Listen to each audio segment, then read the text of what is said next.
So Josh just texted me. He's on Highway 17.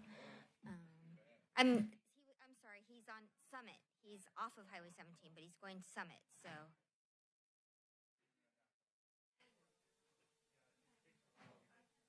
Yes, Summit is always half an hour. He's somewhere on Summit. I don't know where.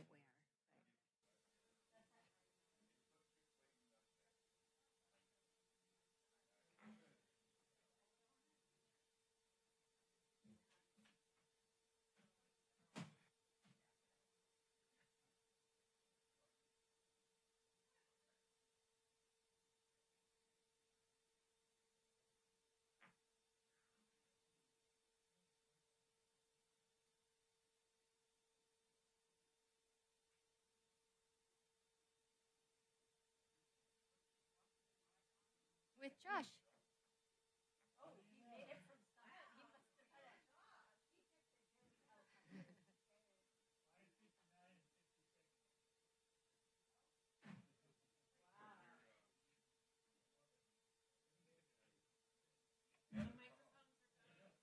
Turned on.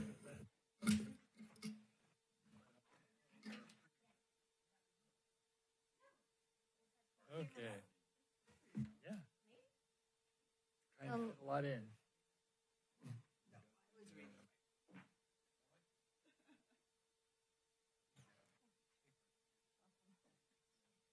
Yeah.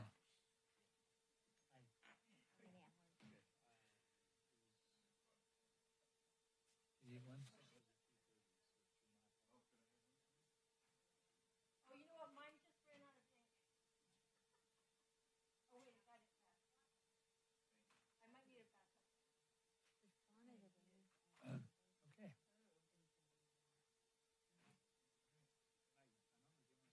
We got it. The room is weighted towards that side.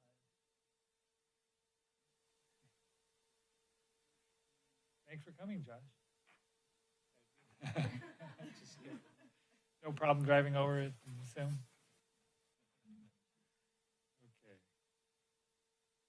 Okay. Everybody good?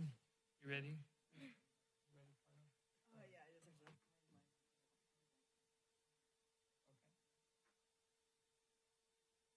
right. Well, then I will welcome everybody to the August 18th meeting of Soquel Creek Water District. We'll have the roll call, please. Director Balboni. Here. Vice President Christensen. Here. Director Jaffe. Here. Director Lather. Present. And President LeHue. Here. Next is I don't think we have any remote attendees tonight. So I guess we will, does anyone have any adjustments, like want to pull anything from the consent agenda? I do. Yes, I'd like to pull, into the microphone, I guess. Yeah. thanks, 4.6, the special board assignments. Okay. Anything else?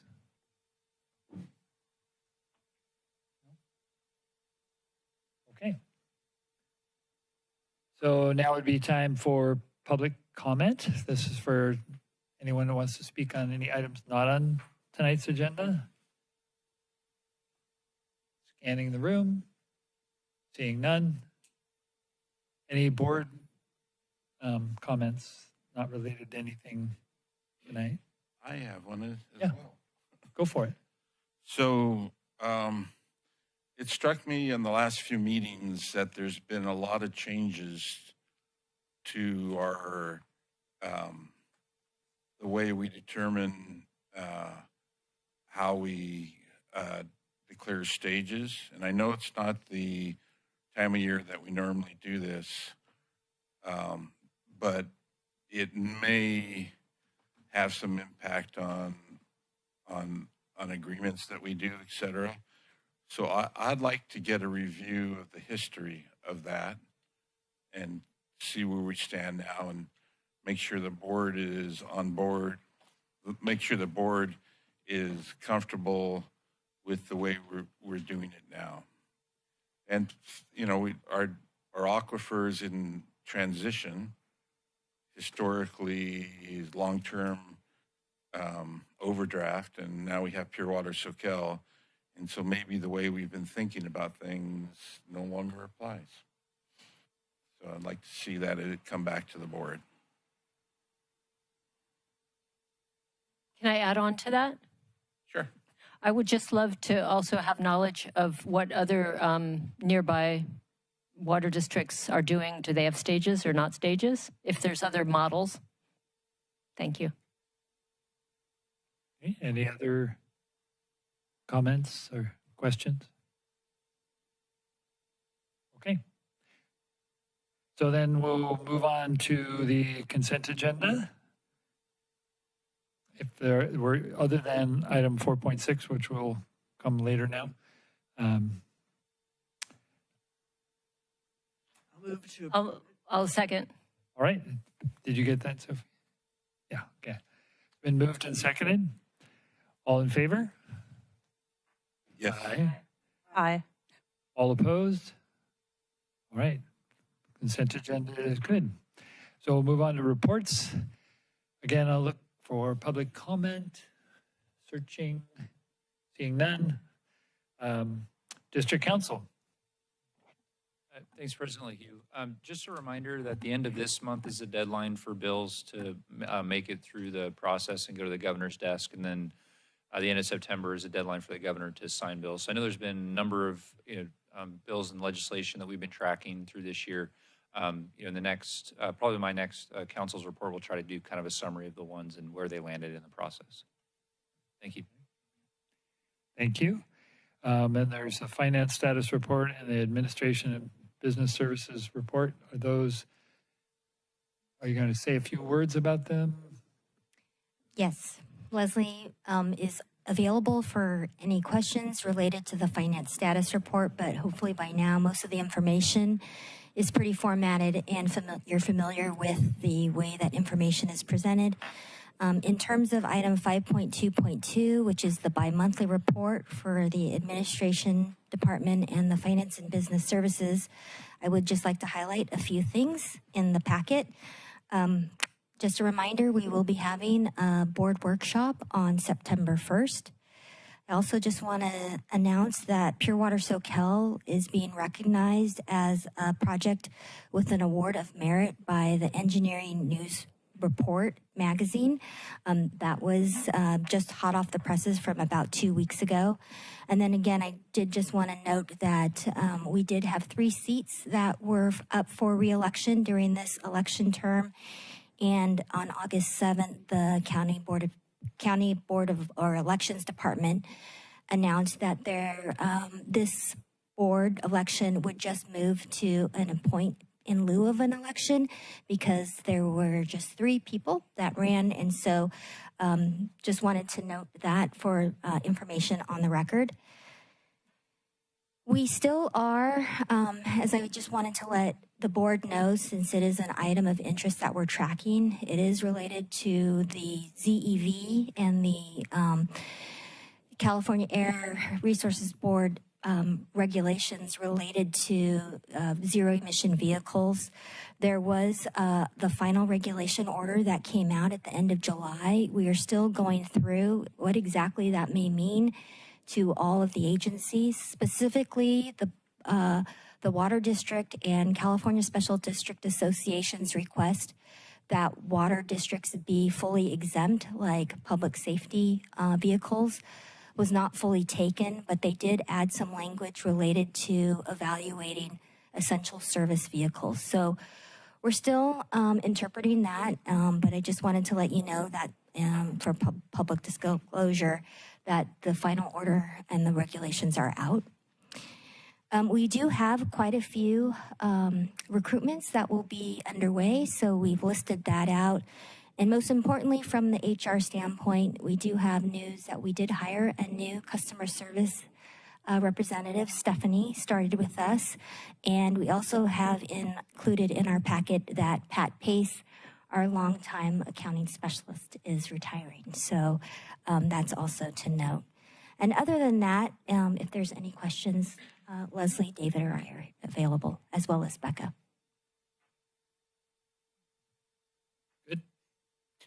I had something I wanted to point out on the finance status report. People are using a lot of water in July. I know it's, Yes, I it's know. early. It's 14% above budget. So just wanted to make note of that. I noticed that too. Okay, so we'll move on to business items. And the first one is a will serve, and that I think Bryce, you are going to present. Yes. Good evening, board members. This item requests board authorization to issue a conditional will serve letter for a proposed residential development at 2600 Mar Vista Drive. This is located on the Aptos Par 3, or former Aptos Par 3 golf course along Highway 1. It's about a 13.8 acre site with 2 parcels that were identified as housing opportunity sites on the County of Santa Cruz housing element. Proposed project includes 495 residential units consisting of 318 affordable rental apartments and 177 for sale townhomes. The conditional will serve letter is an early step in the district water service process and allows the applicant to continue through the county's development review process, as well as work with the district staff to design the water infrastructure improvements required to serve this project. If the project advances and all district requirements are satisfied, staff will return to the board with a request to consider an unconditional will serve letter. While existing district facilities are located near the site, preliminary analysis indicates that water system improvements will likely be required to provide adequate flow and pressure to the project or the development. This will include some new on-site and off-site water mains to provide adequate flow and pressure. The developer is responsible for developing engineering plans for staff review and paying all applicable fees prior to returning to the board for consideration of an unconditional will serve letter. There is no fiscal impact to the district issuing a conditional will serve letter. The applicant has paid the required application fee and will be responsible for all future fees, deposits, and project-related costs.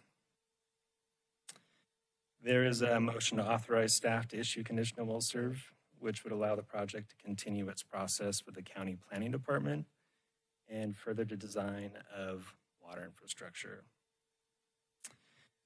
So I'm happy to answer any questions. I should also note there is a representative from the developer here to answer any of your questions as well.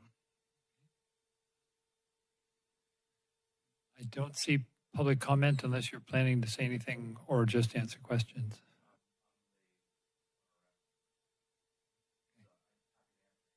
Okay. So, Yeah, I can go. Do you want me to go? yeah.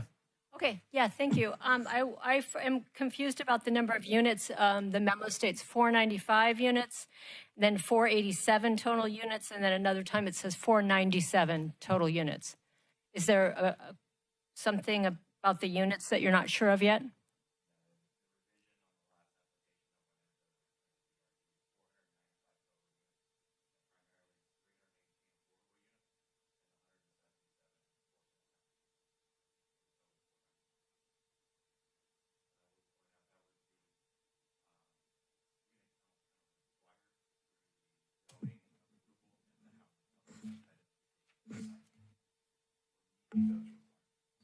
Okay. I was interested that the packet says the mains that they may need to be enlarged and new facilities constructed, but I was wondering which existing mains are inadequate. Yeah, it's not that they're inadequate. The development includes 2 6-story buildings, so there's a required amount of pressure to serve a structure like that. The mains that are currently fronting that property are big transmission mains that go across the highway and feed the lower elevations of our district. So there'll likely be some water mains from Soquel Drive that need to be brought down to that parcel to help serve that project. Okay. And would these proposed improvements benefit the larger system or just this development? I would say it's primarily going to be just this development. But yeah, I think it would just be just this development. Okay. And will any maintenance and eventual replacement costs fall onto existing ratepayers? I would say new infrastructure is generally like 50 to 70 years down the line. They would need to be replaced. Okay, that long. Okay, 50 years. Okay. And I was wondering about the 318 affordable rental units, if they will have their own district monitored meter, or is there a plan for a master meter with like the sub-meters? More than likely, it would be a master meter for each of the individual buildings and then sub-meter for each of the individual units. Okay. And then how is the common area and the landscape demand measured? Who pays for that? The common Yeah, and common area landscape, there's a large common area or a And- couple of common areas. and any irrigation of the landscape would be anticipated to be covered by the HOA of the different, I would say, districts or different phases of the development, from the affordable to the for sale townhomes. Okay, so it'll be paid for by the townhomes and by the rental units? Is that what you mean by everyone? Yeah, more so the for sale with part of the HOA. The affordable housing component of it will not be, would not technically be taking on the burden of that. So it would be a part of the overall improvements would be facilitated within the HOA of the district for the development. Okay. Thank you for the answers. Some as well. Hey, Bruce? So I know this is to my staff, to our staff, but I know that the project's not defined well enough to have an exact number on water use. But on the urban water management plan, there was some numbers put in. What's the rough number on the water use expected from the development? Yeah, so using the demand factor from the urban water management plan, which I believe is 0.11 acre feet per unit, we estimate it to be 33 to 68 acre feet a year of new water use. All right. And then just to follow up on the metering requirement for the apartments, I know that, well, I recall that we did a variance with Cabrillo College to allow for sub-metering. What's the current district policy on sub-metering for apartments? So my understanding is the district ordinance is that better? My understanding is the district ordinance for separate metering requires each unit to be individually metered. I believe there are exemptions for affordable housing that prevent that, or provided an exemption for that. At the state level, yeah. I think also from a feasibility point of view, individually metering the apartment complex is pretty challenging. Yeah. All right. So it's the state has determined, Josh, that sub-metering is allowed for apartments. That's correct. There's specific triggers for the types of affordable housing projects that qualify, and the initial indication is this likely is one that would, but we haven't made a final determination on that. We would. If for some reason it didn't qualify under state law, then Bryce mentioned, this may be a situation where staff recommends a variance, but that will be something that comes up for you in the future. Okay. And then just to follow up on that, so state law also exempt ADUs from sub-metering when there's an ADU and they're always on somebody's property. I believe there's specific requirements, like junior ADUs cannot be separately metered. Say that again. Sorry, I missed it. Junior ADUs, so junior ADUs are typically Small ones. small ones that are in the existing footprint of the building. All right. Can I just clarify that, Bryce, that you said 68 acre feet per year, and that's for the entire 495 units and landscaping? Yes. That was the max. It was 30 something. 33. Yeah, I gave a range of 33 to 68 acre feet. Carla.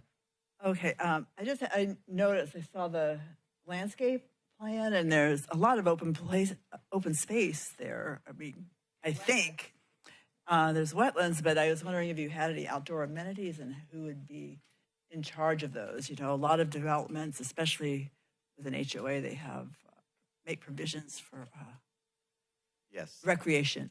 Yes, this is not the landscape. This is just an open space plan. So our landscape plan actually has details into walking paths, a bike path designated for the outside areas and connection to the pedestrian flyover that goes over one, in addition to amenity spaces within all of those open spaces. And so that would all be part of our development and all covered under the management of the HOA for maintenance and long-term longevity for those items.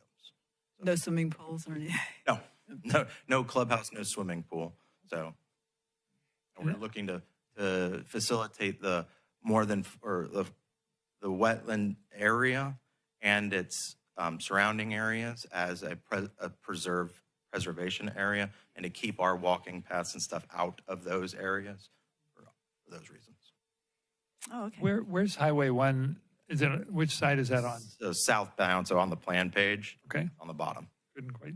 And then is it near where the bike overpass? Directly connecting at the Mar Vista cul-de-sac. Yeah, okay. Well, that not just for them. One more question. Take advantage of the fact that you're here. What's timetable? So in working with the county on the planning department, because the zoning and everything was already put in place before we came along and the housing element site was there, and we're matching their criteria of the number of units that they expected, we've gone through 2 levels of DRG back and forth with the county. What's DRG stand for? Design Review Group. Okay. And we are at a place where we will be submitting an actual building permit application next. In essence, we're getting pushing forward to those, but we would anticipate that this wouldn't come into place until because of the affordable housing award process, that would be anticipated in 2027. Okay, nothing's guaranteed for each of the rounds. So we would be anticipating, 180 days from the date of the award as to when we could close and start breaking ground. So if it were, beginning to middle of 2027, we would be looking at the end of 2027 into first quarters of 2028 as more of an overall time frame expectation. And how long is the conditional will serve letter good for? They're good for 2 years, and there's a 1-year extension for a 3rd year. All right. All right, good. Any other questions? Rochelle? I'm at an advantage because I've reviewed at least 3 previous, or maybe it was 2, proposals for the same property. So I know exactly what you're doing and what's there. Good. I was just amazed. It looks so much different than the last one. I'm hoping for the better. Okay. All right. No other questions? Okay, so I'll entertain a motion if anybody's interested. I'll move. Motion been made? To approve the- I'll second it. Okay, moved and seconded. And I know that this is a lot for us, we're not used to this many units. But we've got to move it, but it's the way it's going. So, yeah. The one thing I don't like is the idea of a 6-story building right there. Yeah. Because Cabrillo's 5 and it looks like a huge monstrosity next door. Oh. Well, so moved and seconded. All in favor? I don't get to vote on that. Aye. Aye. All opposed? Okay, motion carries. No, I'm yes. Okay. Sorry. All right. So now the next item is 6.2, the draft 2026 Community Water Plan Progress Report. Becca, it's you.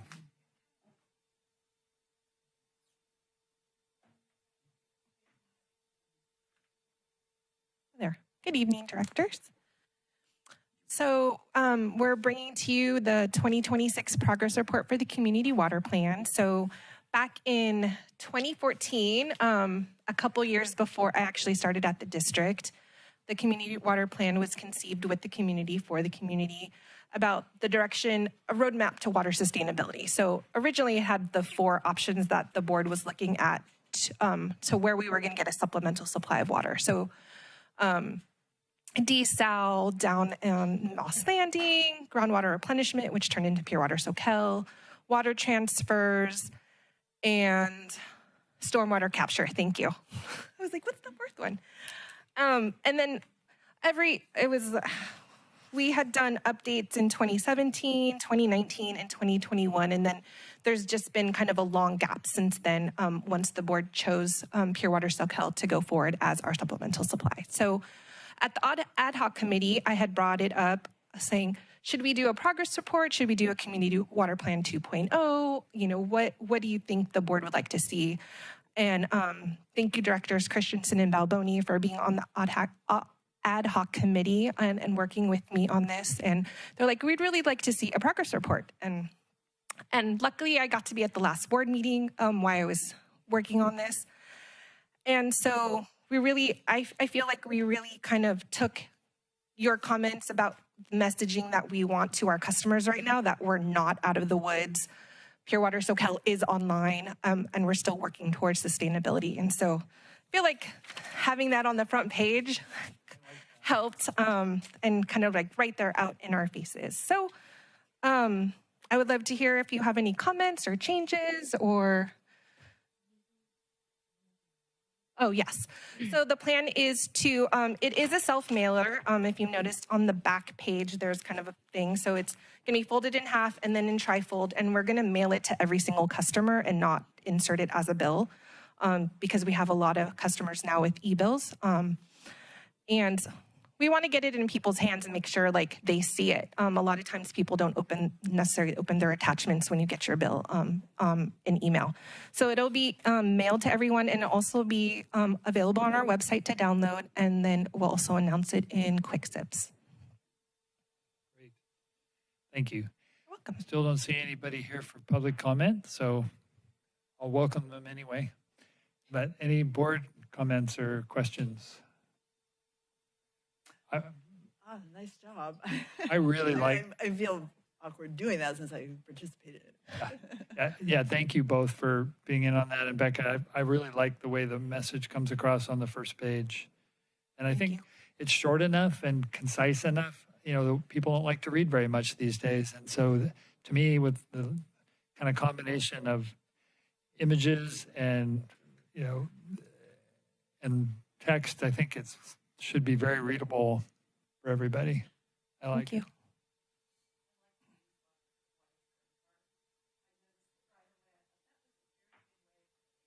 Good, thank you. You're welcome. But I like it. I'm going to be an Eeyore. That's okay. Yeah. So it's very upbeat, and maybe I missed it, but we're a critically overdrafted basin, and by definition, we're in long-term overdraft. Hopefully out of there soon with Pure Water Soquel. Mm-hmm. So where in this do you talk about that, or do you think it's not appropriate for this document?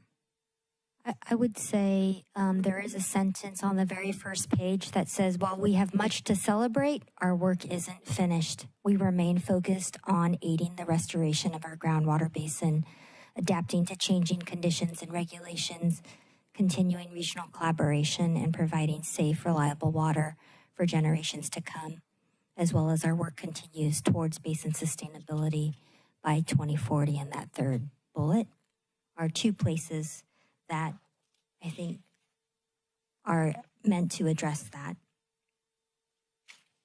We also talk about it under groundwater management, about basin sustainability.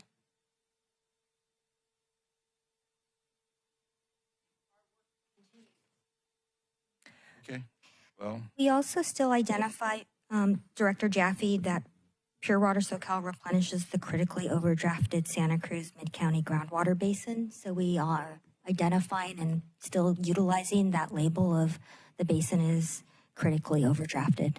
It's in that green box on the second page where there's like an arrow. Oh, right, I'll show it on the screen. Right here.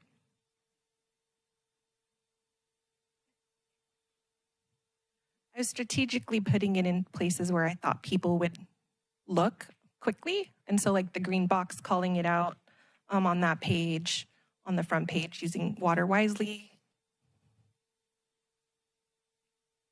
so it does say critically overdrafted.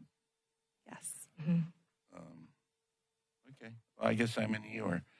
If the other board members don't think that Well, I mean, it needs to be strengthened, No, I mean, well, it's, you wanted it to be more like, oh, it's not solved, we're still critically overdrafting it and we're we're in evaluating. transition. We, We are evaluating how it's going to work. I do have a suggestion that might help. In the Pure Water Soquel box on the front, is now replenishing our groundwater basin. We could put critically overdrafted right there, Sure. if that will. Thing that strengthens the message. I mean, it's beautiful and I think we look really good with all the accomplishments, but we're not You're there. saying that people might not understand basin sustainability for the way we understand it? No, just that I think he's saying it's too rah-rah. Yeah. That's what I was saying. So, but it sounds like I'm an outlier. No, I agree with you. I'd love to have that. Okay. Okay. the other piece we could add is by the numbers, one of the key messages we always say is we're one of 21 basins that are critically overdrafted in the state of California. Yeah, that is one It other is. place we We could always, add something. it's in every PowerPoint presentation. Yeah, anything that balances the message that our customers get would be good. I mean, like for instance, well, no, it's showing that we're doing good work, but the balance I think is that we have a long way to go still, at least in my opinion on sustainability. So, okay. I'm just wondering if somewhere in the looking ahead, there should be monitoring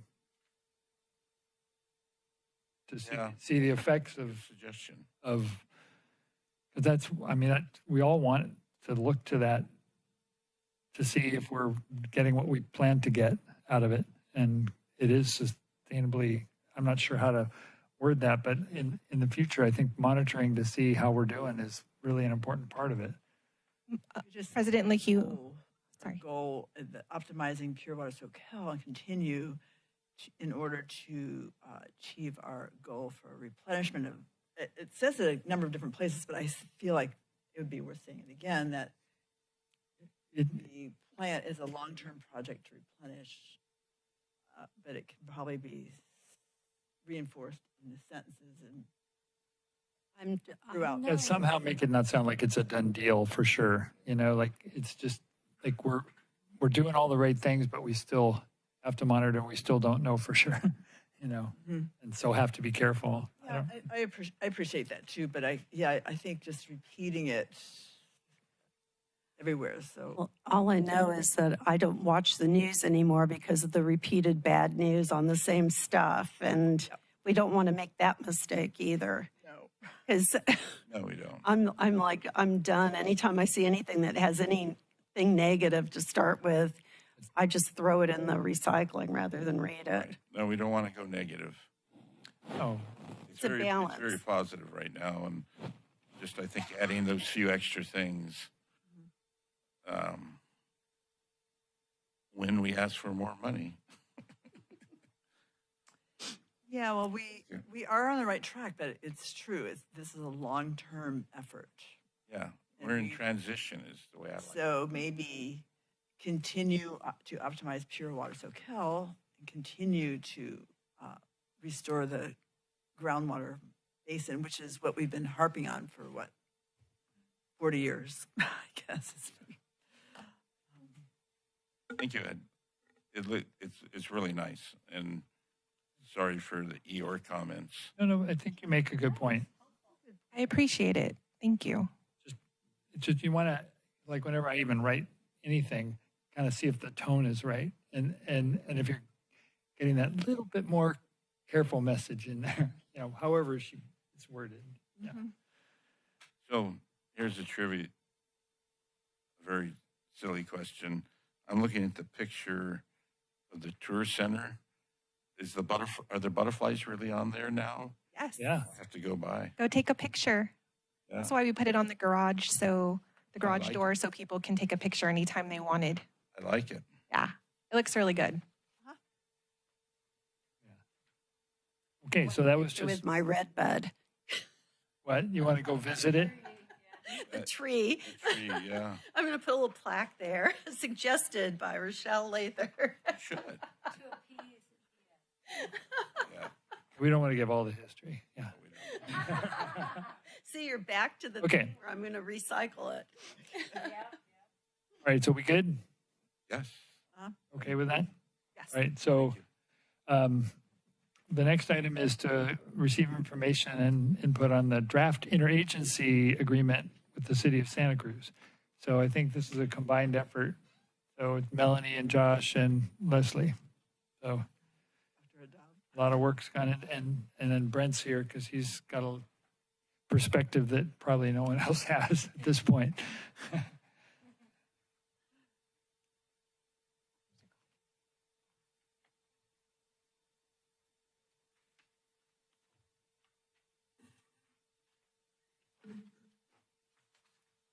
Thank you for printing this up as well, so we can take notes.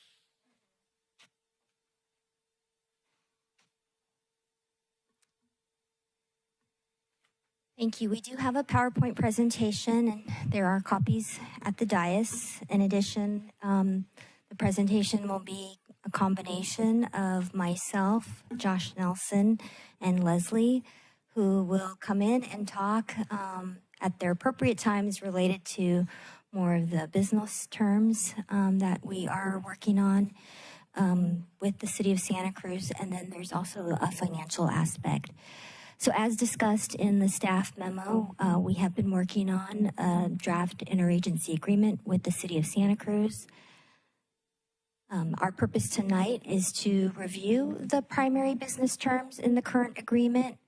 We want to discuss aspects related to the regional collaboration with the district as well as with the city, water supply conditions, operational factors, and also the financial aspects with a water transfer with the city.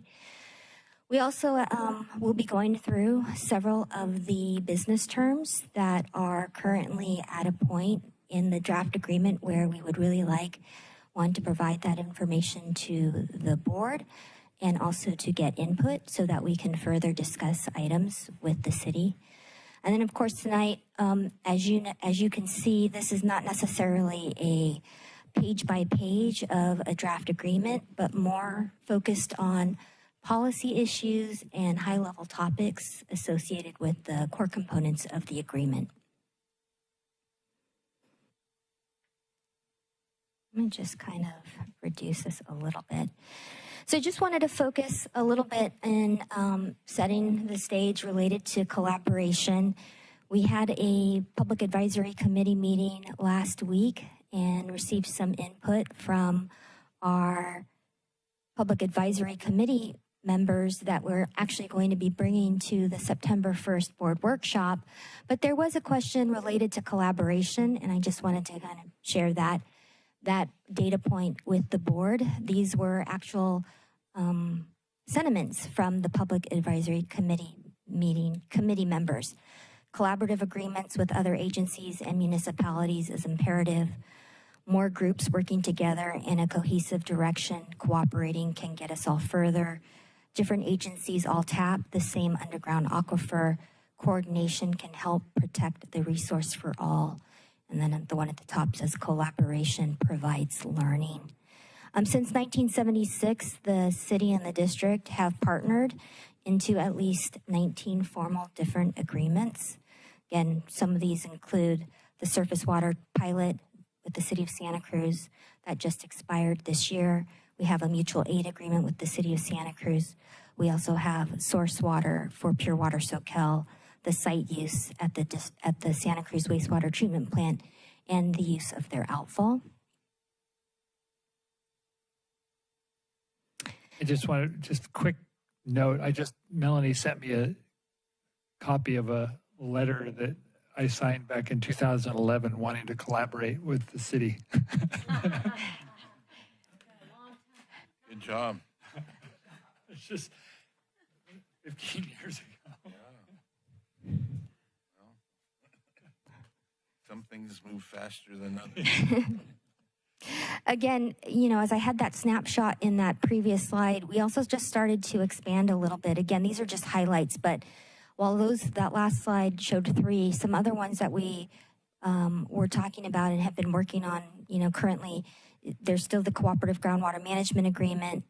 We have the partner agencies with the Santa Cruz Mid-County Groundwater Agency, a lot of collaboration and work with the partner agencies on anything related to the Mid-County Groundwater Agency and the Groundwater Sustainability Plan.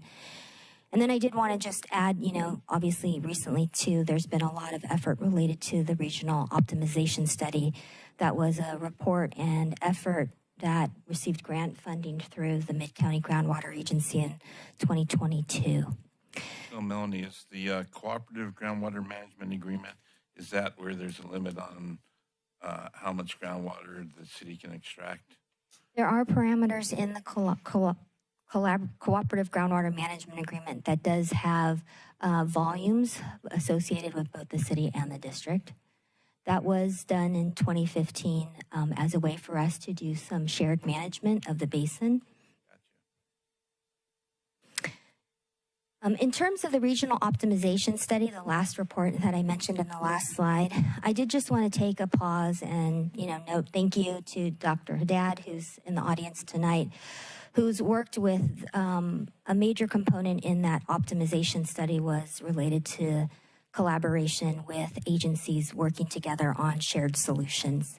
As part of his effort, he did interviews with the Santa Cruz Water Commission, Santa Cruz City Council, and of course, as you know, our Board of Directors in 2024. And then again, he's interviewed, did some interviews in 2025. At a high level, again, this is just verbatim coming from the study report, water leaders have expressed optimism that regional cooperation could improve water situations of both agencies. Leaders offer principles of which to base the negotiations on and how we could proceed. And I wanted just to at least highlight those principles again that were captured back in 2024. Principles for the agreement: fair, clear, implementable, long-lasting, genuine, I can't say that word, non-hierarchical collaboration. Each agency retains obligations and freedom to serve their customers and replenish the basin. Cost to minimize rate impacts. No ratepayer subsidizes the other agency. Reflect on community concerns, environmental protection, plus climate resilience. And then again, the nature of the agreement and how we put an agreement together. Streamlined, but with an amendment approach. Clear legal definitions, arbitration procedures, sufficient monitoring of water levels and quality, and rapid collaborative decisions on water transfers. I feel like those principles have been ongoing, as well as continuing, at least for, on the district standpoint, Leslie, Josh, myself, and our other staff continued to hear the input from the board at our board meetings and at the dais. So before I turn it over to Josh, who has been working alongside district staff, city staff, and the city's legal representation, I wanted to at least just highlight the draft agreement and the overview of the main points. This agreement is for a potable water transfer from Soquel Creek Water District to the city of Santa Cruz. Our previous pilot efforts and previous agreements have primarily focused on a water transfer from the city to the district. So this is an agreement that would be the district to the city. Again, we would be using the existing O'Neill Ranch intertie. That was an intertie that was built and we have been using for water transfers going from the city to the district, and it can do this direction now. Again, one of the core principles is to support regional collaboration and water reliability while still preserving the district's responsibilities, obviously to the basin, to our customers. And this is not a transfer of water rights or create a city property interest in the district facilities. Thus, this is one of the reasons why we are bringing this tonight in open session to talk more about this and get feedback from the board. How the agreement has evolved, this will be my last slide, okay. And then, as mentioned, this isn't coming out necessarily of thin air. We've been kind of talking about water transfers since 2022 with the optimization study. And Tom, thank you. You just reminded me back in 2011, there has been efforts related to the city and the district collaborating. We obviously know history. We can't completely rewrite history. We also know that there's been collaborative efforts along the way with desal, collaborative efforts with the source water for Pure Water Soquel, and then again, going forward, how can we collaborate? So, tearing off of the optimization study in late 2025, early 2026, we started to meet with Dr. Haddad on the main kind of core principles and concepts associated with an interagency agreement. Those early drafts focused on, securing a long-term water supply commitment. The city had gone through their water supply implementation and identified a water shortage gap. So they were looking at agreements with both the city of Scotts Valley Water District as well as Soquel Creek Water District. Specifically for our agreement, back in April and then in May, you can see that there's been some evolution related to whether it was a long-term agreement, whether we started and we were more comfortable with a 2-year term. We also started to add in some criteria and conditions related to operations, regulatory, customer, and groundwater conditions. On July 1st, I think that was a pretty pivotal moment between the partnership and collaboration with the city and the district. Brent actually came in and did a facilitator edit, try to really look into what the points or issues were, and we had an edit then that really focused on, I think, a little bit of taking the agreement and pivoting it to a long-term regional partnership versus something that was just transactional in nature. It also added some of the water shortage restriction provisions and enhanced the criteria and the methodology associated with groundwater monitoring and reviewing of the groundwater conditions. And then where we are currently is we have some additional clarity on the definitions related to reliefs and or off-ramps associated with the district's ability to provide water to the city. Also, we started to go into more billing. And of course, in any kind of agreement where there's a sale of water, there really is a component related to how much is the water going to cost, how is that cost calculated in terms of a methodology and approach, and then how that could be built into the agreement. So we did bring in Raf Tellis, and Leslie will talk a little bit more about that portion of the draft business terms. So Melanie, it looks like things accelerated starting in April. And do we have a timeline for when we want to complete the agreement? We obviously, I think the core principle of our agreement with the city is we want to make sure that we get through a successful negotiation of terms. We want to make sure that it's comfortable. As we know with labor negotiations, sometimes it takes time. Sometimes it can go fast. Sometimes it can go slow. I wouldn't say necessarily that there was a huge ramp up from April. We've been kind of in, Dr. Haddad is here, and well, you're welcome to share.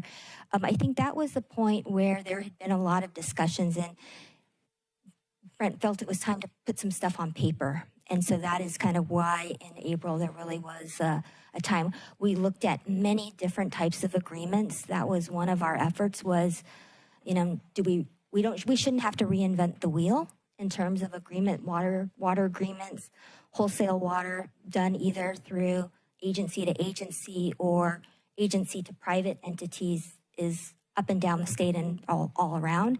And so that was a lot of the effort earlier was also about what type of methodology in terms of a contract we would want. And then I do think, in April, Brent was like, I think I need to start putting some stuff. So there's a planning meeting on the proposed schedules on March 1st. Is the hope to have an agreement before that time, that there could be a planning meeting in March 1st, 2027? The March 1st is more tied to the window of the way that the contract is described is that is when, if we were in an agreement or a contract with the city, there's a stepwise process for scheduling and quote unquote calling for the water. So that's the March 1st. The window of the transfer, again, our operations team also had to work through kind of some operational considerations. The transfer really is typically between April and October. So we would like some early onset of how much water are they expecting. It's tied also to kind of that window within most of California where we start planning under the Urban Water Management Plan. We have to do a water assessment and availability. So that would also be about the time that we're looking at our water conditions and the city is looking at their water conditions. So it sounds like if we don't have an agreement by March 1st of 2027, really it's March 1st, 2028 for when. Yes. You don't know which one. At that point, right now, we have done it. So the contract is the window of a transfer is April to October. Right. So there's no time frame. I just want to know how much time as a board member I have to evaluate the agreement and the assumptions in terms of really the protection of the aquifer. That's my primary concern. I'm concerned about other things.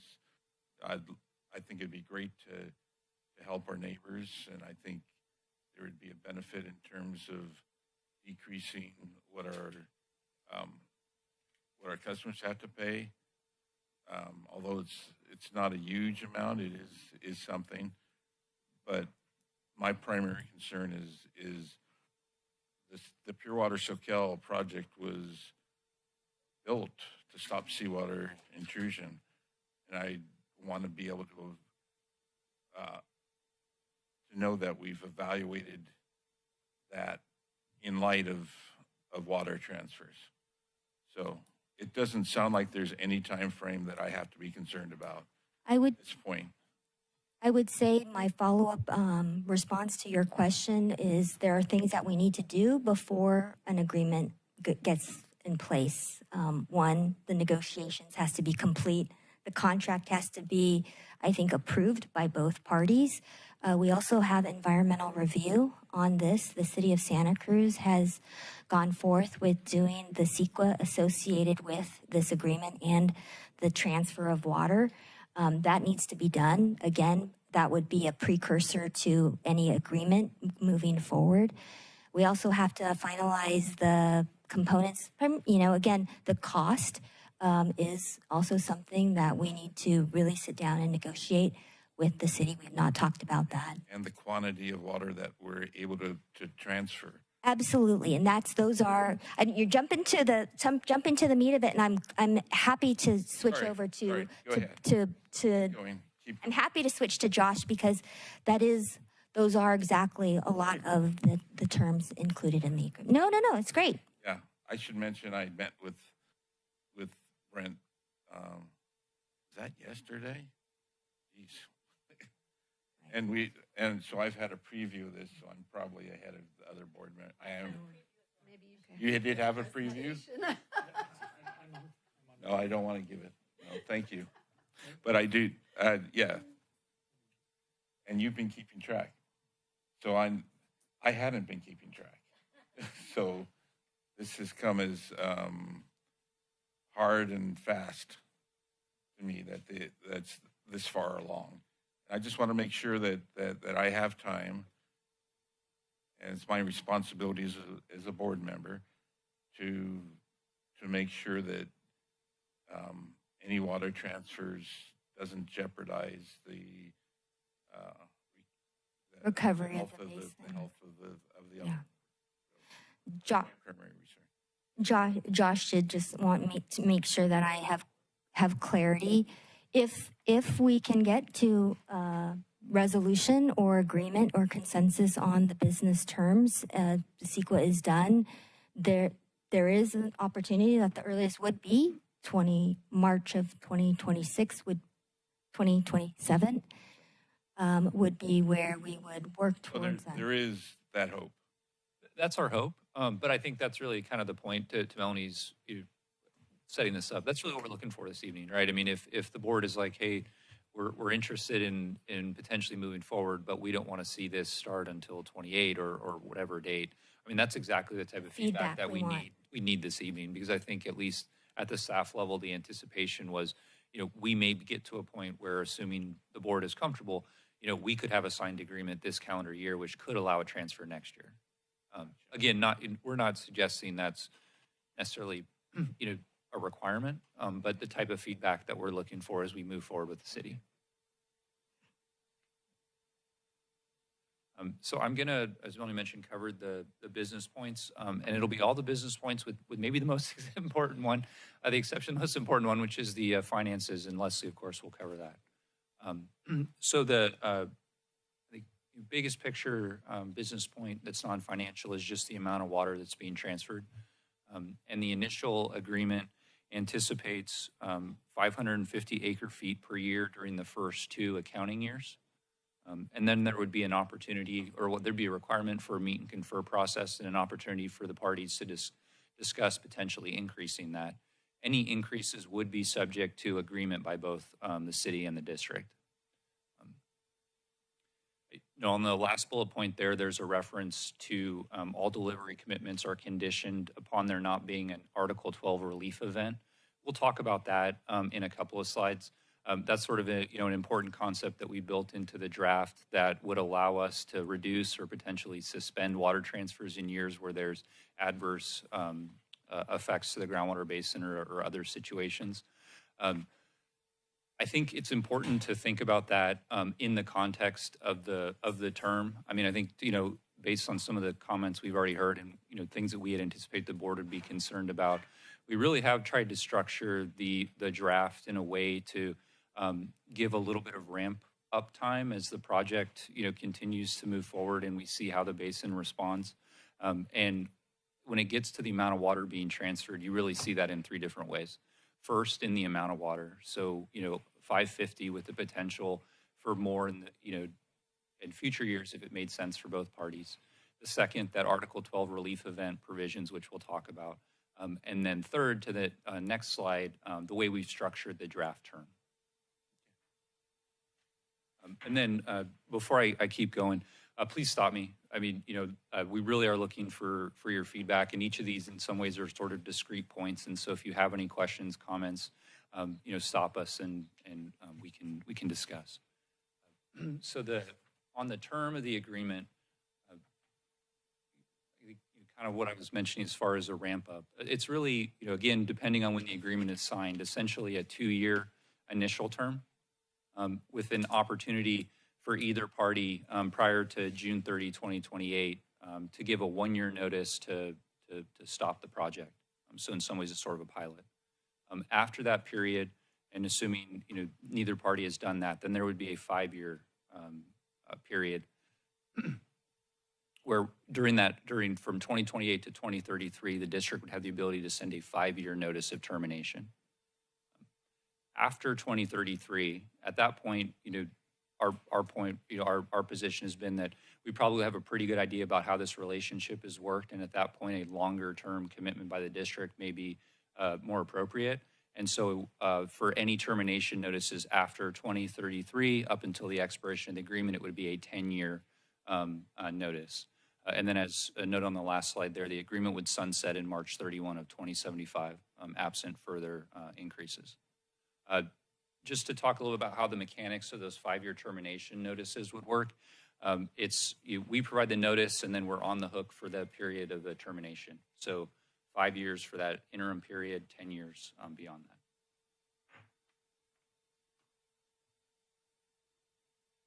So the mechanics of how water deliveries would be handled in each year, we already kind of covered this. So there would be a meeting in March 1st, which would be anticipation for the accounting year, which would start the following April 1st.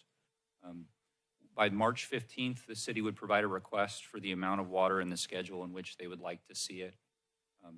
By March 30th, we'd finalize that schedule, and then water deliveries would, as mentioned, start April 1st. The city can always request up to the maximum, but there's no requirement for them to request any water in any individual year. Just sort of foreshadowing an issue we'll talk about on the financials.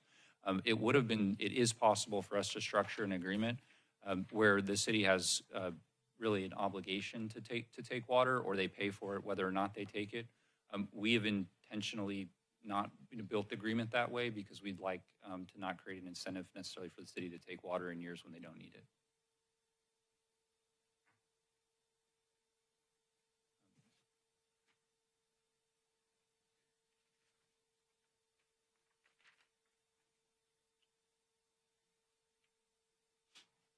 So, I think the point of this slide is just really emphasizing, what does that up to 550 mean? And it really is intended to be a maximum amount.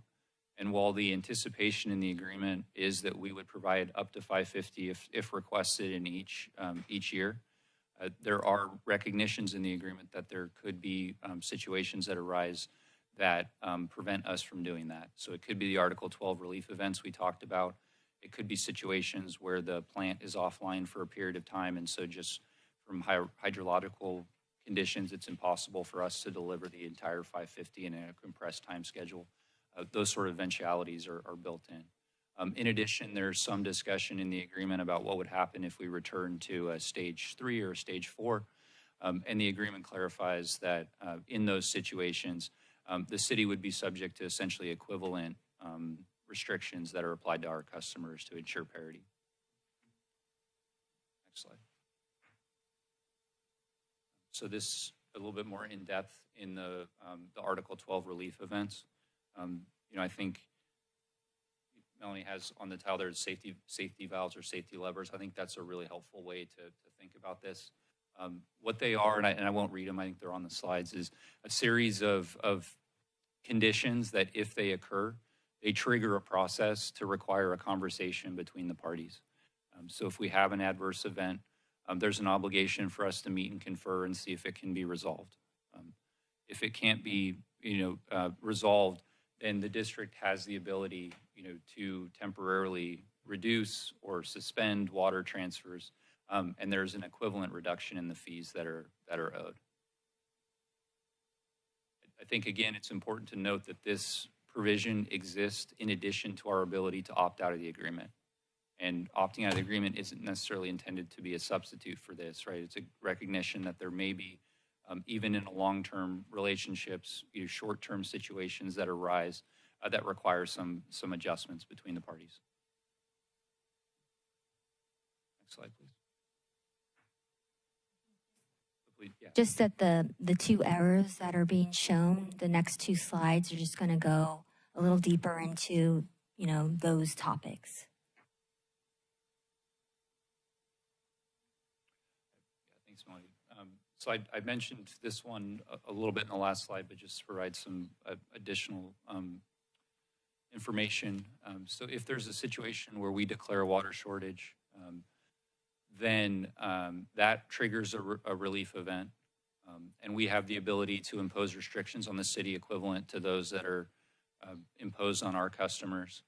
The fixed fee won't increase, of course, mid-year, but the variable fee would increase proportionally to what the increase would be based on which stage we're in.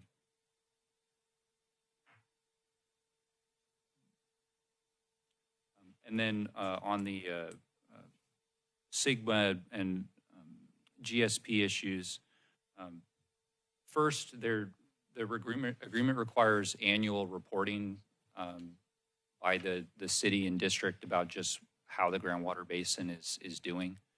And that reporting needs to be made to this board and then to, I guess it'd be the Water Commission or the City Council.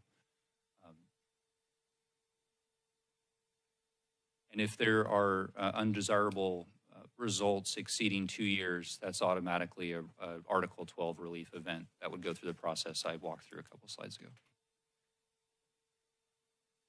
I think in the top two bullet points just identify that we are, obviously not out of the woods, so there still is a criteria to meet the state's mandate. So we still will be incorporating Sigma in the groundwater sustainability plan and the concepts and ongoing monitoring. There is also a point in the draft agreement related to the 2015 Cooperative Groundwater Management Agreement being superseded by this. We can definitely go into more details on that if there are questions.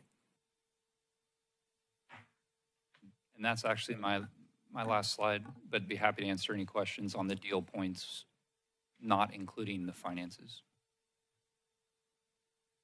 All right, thank you.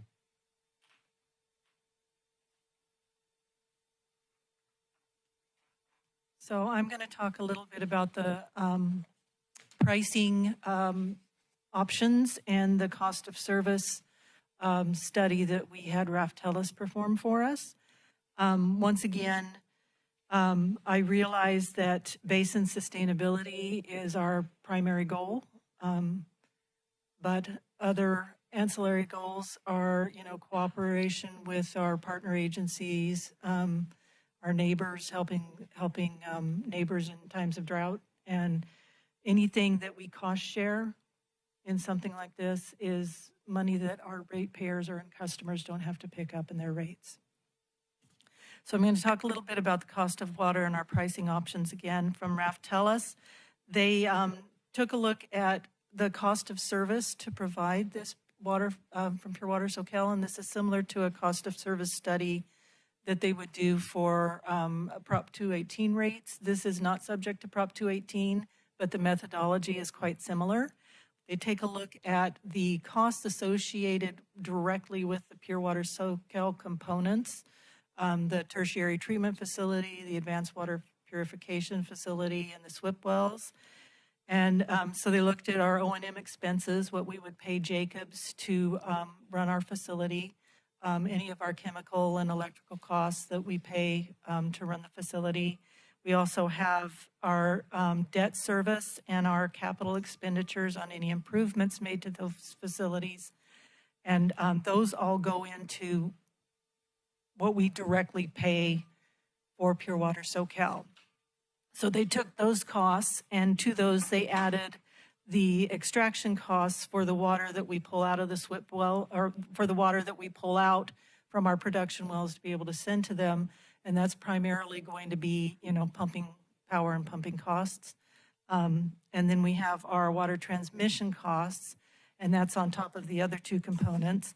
And that's the cost of the O'Neill pump station. That would be power to that facility as well as maintenance to that facility and the intertie.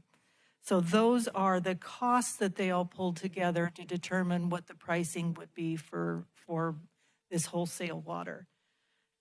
What they did next was they took a look at some pricing options. How would they configure that? And that's similar again to how we do it for our customer-based rates. They took a look at a fixed component, which would be similar to what we would do on a monthly service charge for our customers. It's fixed, they pay that regardless. And then the variable component, which would be like the volumetric charge, that would be dependent on how much water that was sent to the city of Santa Cruz. So they came up with 4 options that we could consider. The first option is the take or pay option. And on this one, the city could take up to 550 acre feet a year. They wouldn't have to take all of it. They can take anything from 0 to 550. But they would pay as though they took the full 550. It would be a fixed annual cost regardless of whether they took the water or not. Yeah, that doesn't sound like a great deal for the city, but it was one of the pricing options we looked at. More water, yeah. And so just to add in, it actually is relatively, I would pretty common in these types of agreements just because it provides certainty to the wholesale agency. But it isn't our recommendation, just because of where we're at with the basin sustainability. So the other options they looked at were a mix of fixed and variable. So option 2A is a higher fixed charge and a lower variable cost. So that's kind of like we'd get 60% of our revenue or something like that from the fixed component, and then the variable would be the smaller component of revenue. So is that 60% of the water that they take? No, that would be 60% of the revenue need at 8,500 acre feet. If on March 1st, or whatever the final date is that's finalized, they say this year we think we'll need 400 acre feet. They would pay the fixed charge regardless. Okay. And then they would pay volumetric for what they are going to take. They actually take. Yeah. And that's the same for both options 2A and 2B. But one has a higher fixed component, one has a lower fixed component.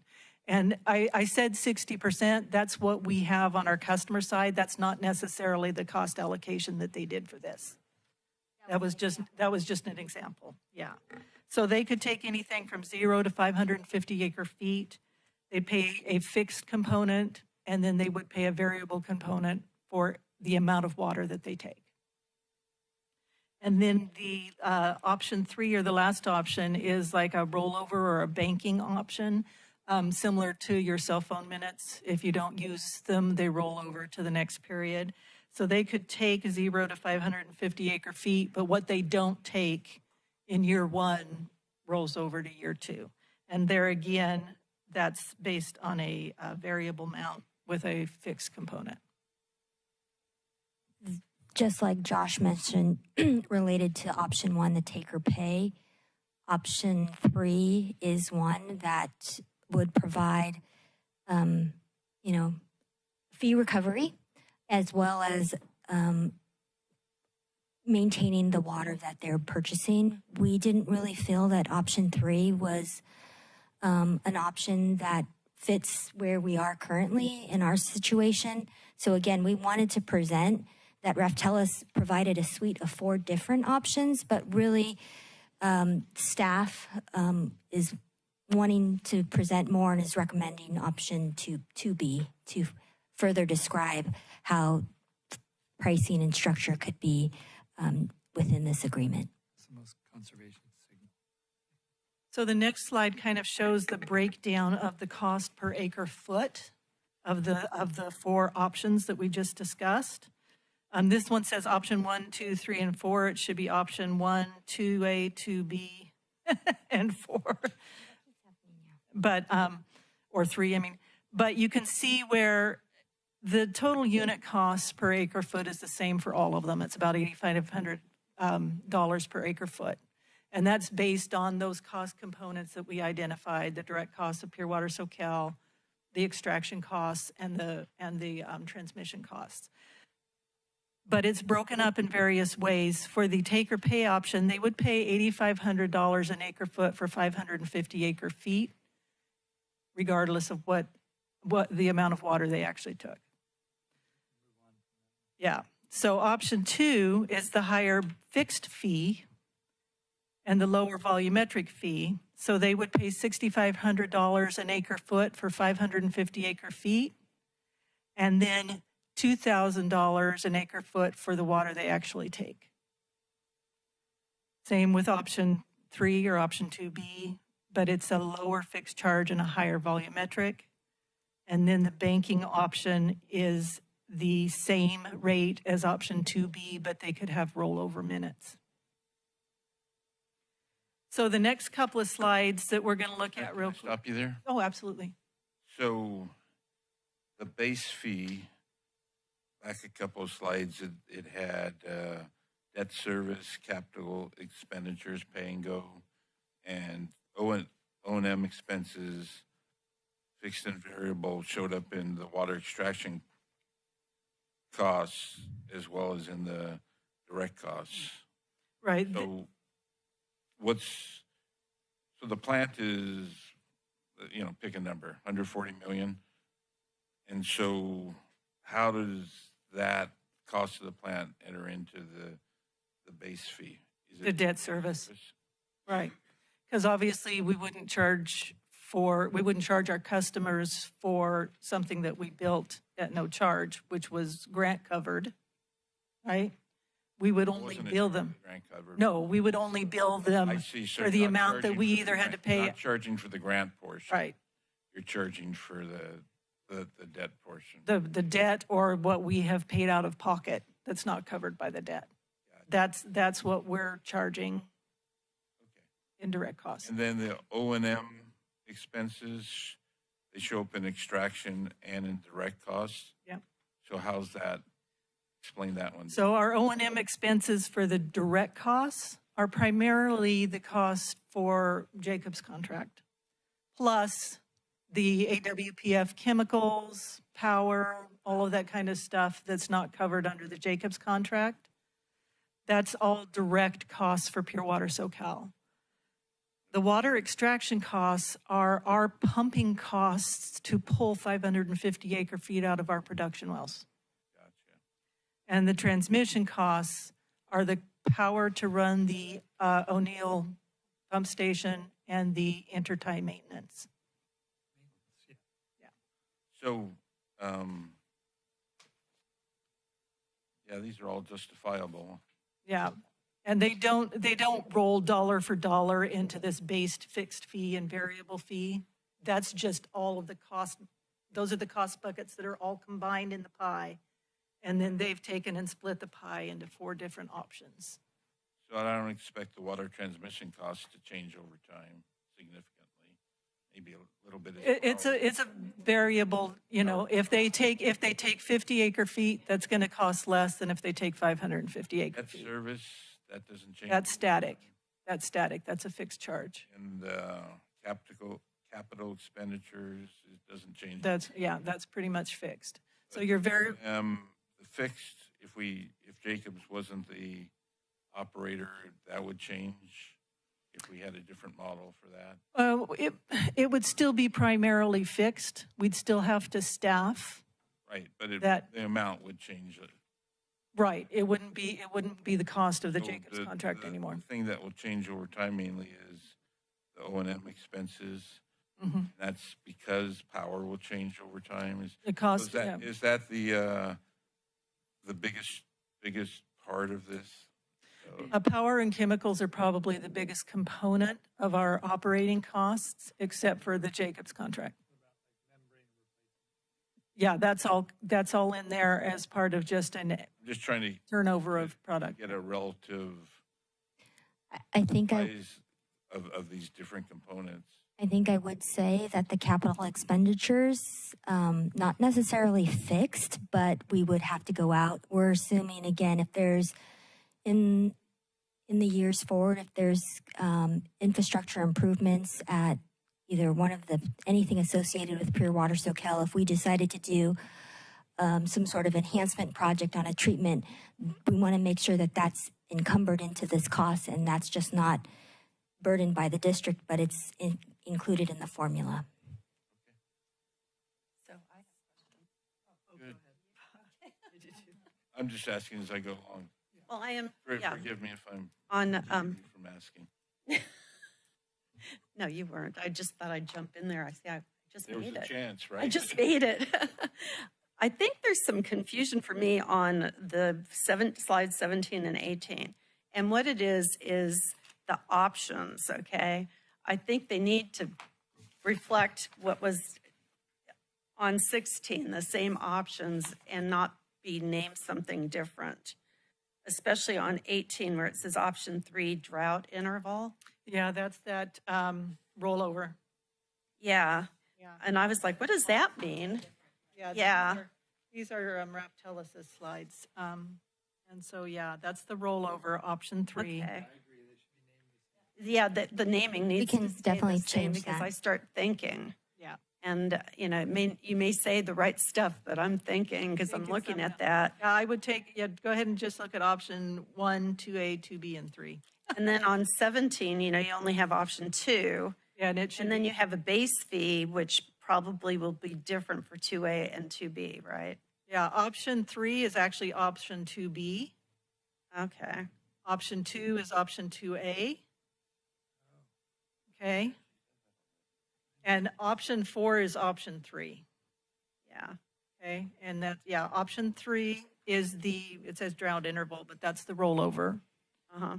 The third one there is option 2B. That's the one that staff feels is probably the best option that we've looked at so far. And then I know you're just trying to compare apples and apples. So you're looking at this as if they ask for 550 every year. Right. Yeah. So if they ask for 400, the base fee would be less. No, if they ask for 400 acre feet a year, the base fee remains the same per acre foot. We take 500. Oh, I see. It's per acre. Take 550 acre feet, which is what the agreement is for, and we multiply that by the base fee. Okay. 33. So I was thinking the base fee was just a base amount. Yeah. Okay. And all that this is- becomes their fixed amount that they have to pay us annually, whether Probably they take all of water them or should not. have said per acre foot. I know I suggested that for the Yeah. total, but just because the squirrels in my brain went away and came back after I talked to you about them. And I think the next couple slides show some kind of examples of what it would look like for 0 or for 400. And I will point out that we're still working on the rates. This isn't hard yeah. and fast. This is just This is for This is comparison. preliminary, just for comparison. But yeah, you take the base fee fixed and you multiply that by the 550 acre feet that we're agreeing to in a contract. Okay. And then the volumetric fee is multiplied by the acre feet that they actually take. Except for option 1, the take or pay, they pay $8,500 an acre foot times 550 acre feet, whether they take water or not. So just to make sure I understand it, so for option 2B, which is the staff preferred option, we're talking about a base fee if the agreement's for 550 of somewhere in about $1.5 million. About 19, about 1.8, 1.9 million. Oh, I didn't So multiply. If you go to slide 18, If you go to the next slide, slide 18, Right. this shows you the minimum amount that we would get under these options. Right. And this is 0 water sold. This is just your base fixed charge. Okay? The take or pay option is going to be the same because they're paying $8,500 an acre foot times 550 acre feet. So that doesn't change. Your option 2A is 6,500 acre feet, or it's $6,500 per acre foot times 550 acre feet. And that's the minimum that we would get annually. And there's a cost escalation factor here, obviously. Every year, those rates would go up slightly. And then option 2B, looks like it goes up on the 2A, but not on 2B. Right. That might be a just Yeah, a that, typo they may from not have Raftels. added the cost escalation on 2B. There should be a cost escalation on 2B and option 3, both. Yeah. But that is basically that 3,300 acre foot times 550. So just to put things in perspective and see if my memory's right, our total budget income is 30 million-ish. Or across the board, Well, just without this. Yeah. I just want to know. yeah, what this you're is. looking at about 28 to 30 million. So we're talking minimums of 5 or to 10%. Yeah. With two. You could be, 2B. yeah. Okay, and it goes up if more is. Okay. All right. Now, if they take water, Yeah. that obviously goes up. And it would be silly for the city to agree to this contract and then never take any water. Yeah. So, on the next page would be an estimate of what we could get annually. Option 1, again, is the 8,500 acre feet times 550. That's the same numbers as you saw on the prior page. But option 2A is giving you option 2A and 2B are giving you some options, assuming that the district takes that the city takes 400 acre feet a year. So you can see where you're getting between 4.4 million with 400 acre feet of water sold. And then option 3, of course, is your rollover, and that assumes 450 acre feet a year for 4 years, and then a rollover of the unused portion for year 5. So that one's kind of a variable, yeah. So, we could only bring in a couple of million if they're just paying the base fee and not taking any water. Or we could potentially bring in, 3 or 4 million, perhaps more, if they're taking 550 acre feet of water a year. But that's, So if it's 3 or 4 million, it's an increase in income of over 10%. yeah. Would definitely affect rate increases. Wouldn't be as necessary, I would guess. So, how does it jive with, we're doing a water transfer right now with the city of Santa Cruz of 600 acre feet, isn't it? I'm sorry. Can you say the question one more time, Carla? Yeah, do we have an idea of what that costs, what's that costing, and if it has had any impact on our aquifer? I don't think we've sent 600 acre feet a year to the city yet. We do have an agreement with the city as part of getting the source water and the land was to, when we took out their tertiary facility, that we would pay back the water from their not using that. So that was just embedded into an agreement related to the land lease and the use and source water. The benefits of the transfer is we're paying it back, and then the impacts associated with how it's affecting I think the representative monitoring points, or is it having an impact on the coastal monitoring wells? We are seeing, as Cameron Tana presented in June, that had 3 months of the water transfer, which started in March. So there was some data associated with the recovery of the basin, including that water going to the city. And again, What's the months of volume data? so far? the volume total, do you know what the exact volume is to date? Yeah. It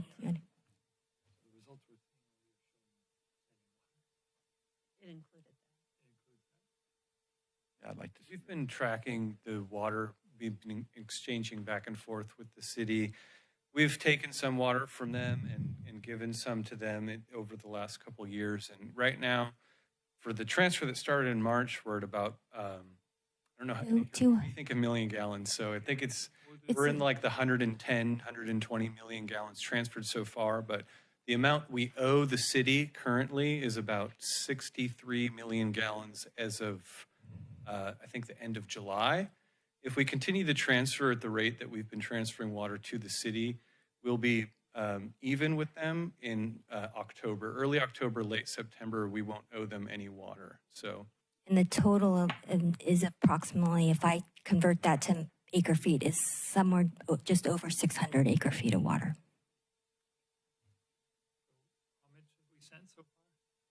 well, since March, we've sent around 120 million gallons. But there's been a lot of transfers over the last 4 years or so, which we have a big spreadsheet tracking all of it. So I'm not sure what the total transferred to them is, including all the little transfers over the last couple of years. Since you're The up, magnitude of that is similar to what we're thinking about. It's That's- very similar. It's actually, Yeah. it's funny because it wasn't the original intention, but it's always been, anytime you have an exercise like this, you want to gather information. And there's been water quality investigations going on and coordination efforts with the city. But it was an opportunity for us to see how does our system react in the highest demand periods. And it's been working well. It's through the summer. Yep. so since you're up there, Yeah. how's that exactly done? We extract from some wells and then put into the intertie? Yeah, We well- can't give them the water directly. Right. So there's a couple of factors in that, and we have our new pumping goals set by M&A that we're changing some of the ways we operate wells to make sure we're extracting more water out of certain wells that are benefiting from pure water.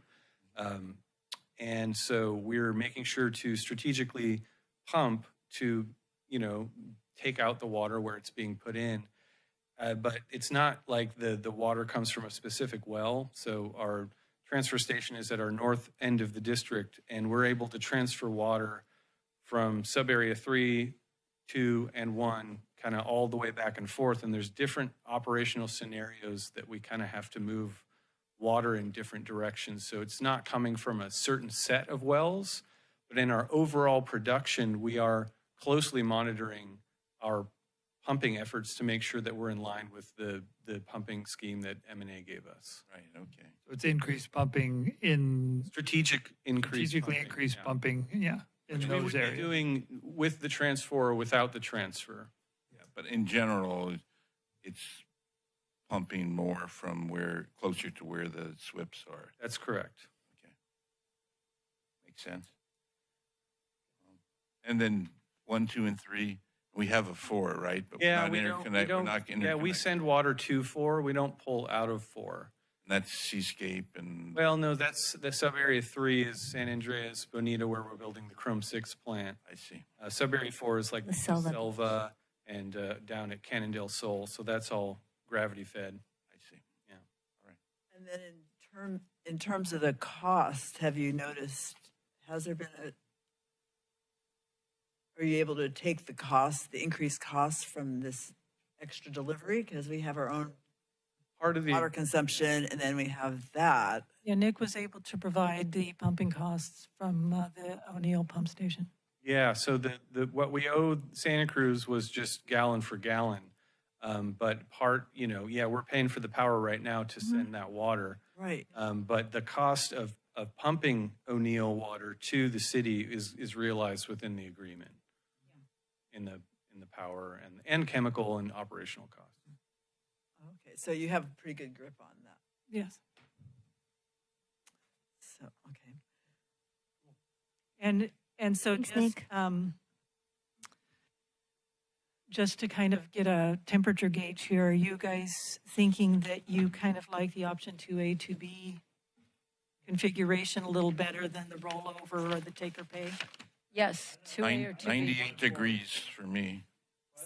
Yes, for temperature reading. You're, That's for you're at 90, temperature you're 98 degrees? Okay, I'll note that. So, So livable. so I have another question. Okay. It's a finance 2B. one too. And that is, so there's these 4 options of billing.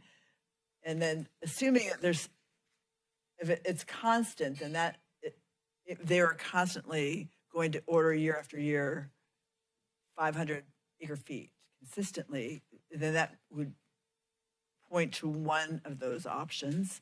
But if it's going to be pretty variable, especially looking forward into the future when we won't even be around here, but what would be the most adaptable to a extremely variable water ordering system? Right, right. And if they were going to take 550 acre feet a year every year, no question, they absolutely max it out every single year. The one that's most beneficial to the city would actually be the take or pay, because the annualized cost per acre feet under that program is 9,270. That's the lowest cost to the city per acre foot. If you look at slide 19, The last column. that last column shows what the cost to the annualized cost to the city actually is. That would be the lowest cost per acre foot option for them, would be take or pay, but that would be predicated on them absolutely using the full 550 every year. See that? I have a question about how much could be changed after 2 years in the agreement. I mean, Well, You we're can- going to have to go through a cost of service rate study periodically. okay, This isn't, just like we do with our customers' rates, we're going to have to go back and do this every 4, 5, 6 years. It's not a 218 process. It's not a 218 process, no. but I think, I'm going to guess the temperature of the board is that nobody wants 1 or 4, and that more likely the one that has the least encouragement for them to take as much water as possible. We don't want to encourage them to take a lot of water unless they need it, so. If I'm paying the flat rate for 550 acre feet anyway, I think I would still take it all. That's why I was asking, what is this base fee? Yeah. If it's 550 acre feet for all of them, or for the, You're saying I'm do it- assuming 2A is 550 acre feet and 2B is like 300 They're or both 400. They're all could be. They're all 550 capped at- for the fixed part. It's all, Like the it's all ability to assuming get- 550 acre feet on the fixed. It's basically saying they're signing up to get up to 550 acre feet. And it's Capacity. the readiness. So I don't see how it's actually keeping them from doing it. It's kind 550. Still less money. Well, the volumetric one is the one based on what they actually take. So they pay the fixed service charge of, How are they different numbers? 2B has the lowest fixed charge. Right. And How so does that it would have the be, low- so if that would encourage them to, they're not going to pay as much if they don't take the whole 550. So it's 1.8 million is what they pay up front, whether they take any or not. But if they take the full Did I 550, hear it from them? yeah, but I'm and telling he you is, the number. he is correct, that the 1.8, 1.9 million is the fixed annual service charge. So, okay, so you're trying to get the same number at the end with fixed plus variable. This is one of those areas where there actually is more than one way to slice this. And there are some costs that you can fairly characterize as fixed, or you can characterize as variable. And so, in 2A, Raftellus has put all of those costs, and this is a gross simplification, and Leslie will correct me in a second, has taken all those costs that you could fairly characterize as fixed costs and put them in the fixed fee. In 2B, Raftellus has taken a more conservative approach of fixed costs and put a smaller bucket of costs in that bucket and put more into variable. And the idea there was just, are we going to create more of an incentive to take each acre foot or not? What makes the most sense for both the district and the city?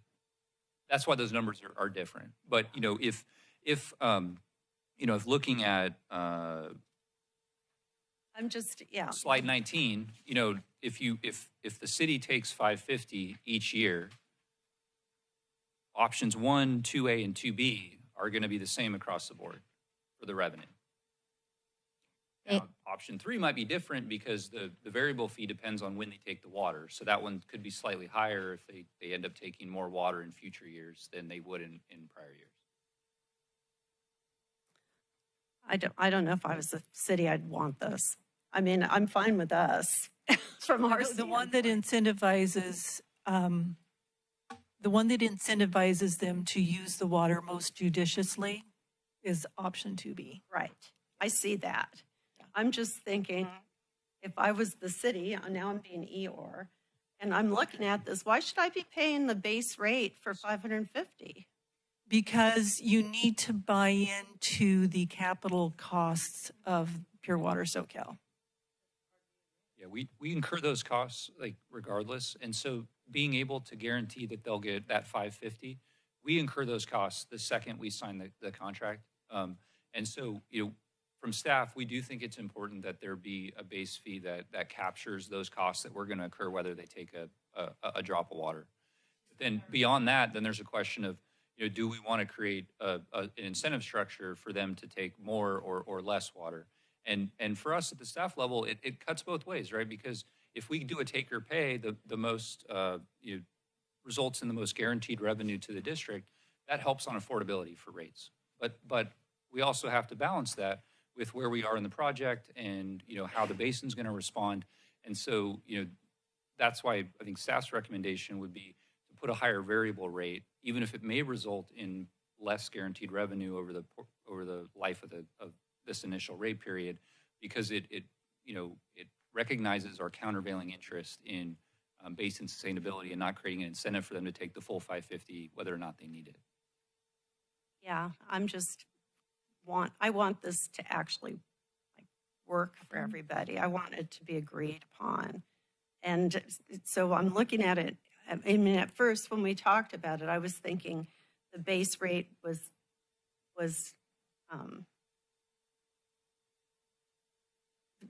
also reduced if they're not taking 550. So now it suddenly comes to me that it's the same. I mean, although I don't. 2B is less than 2A. Yeah, I know. So how is that based on 550 acre feet? With 2A, you're multiplying the 500 acre feet by $6,500 an acre foot, that base fee of $6,500 an acre foot. Uh-huh. With option 2B, you're multiplying that 550 acre feet By smaller. by 3,300 acre feet, $3,300 an acre foot. So it's half, but then option 1 is the same as, I'm like. Well, option one, don't even look at base and fixed, or don't even look at base and volumetric. You're looking at $8,500 times 550 acre feet. That's what option 1 is. I also think that it was just kind of eye-opening when Raftelis presented this, that however you slice and dice this, it was all about the same cost. Yeah. Because the costs are the costs. Right. Yeah, 550. Yeah, it should be all the same cost. I'm just, I've done rate studies, and I understand that there's a fine line between fixed and variable. And so that's probably why I'm just, kind of thinking that it's not. I think it's, So Leslie, a question. Yes. On 2B, which is the preferred option at this point. So if basically to enter in the agreement, it's roughly $1.8 million. And then if you don't take any water, it stays at 1.8. And if you take the full 550, it goes up to about 4.7. So it is less to the city. So what you're wondering is whether they're willing to pay 1.8 million And get nothing. and get nothing for the option to, I mean, yeah. it's just like our other customers, don't you think? Yeah, that's the way we do our rate studies work. I mean, our vacation homeowners don't use any water, but they pay the monthly service charge as a readiness, to have access to it at any time. Yeah. What I'm saying is, how do you decide what that is? And how to encourage not to use 550 unless they want to, they need to, and discourage them from. So I was wondering if you considered, since we're going to be doing a 2-year trial, right?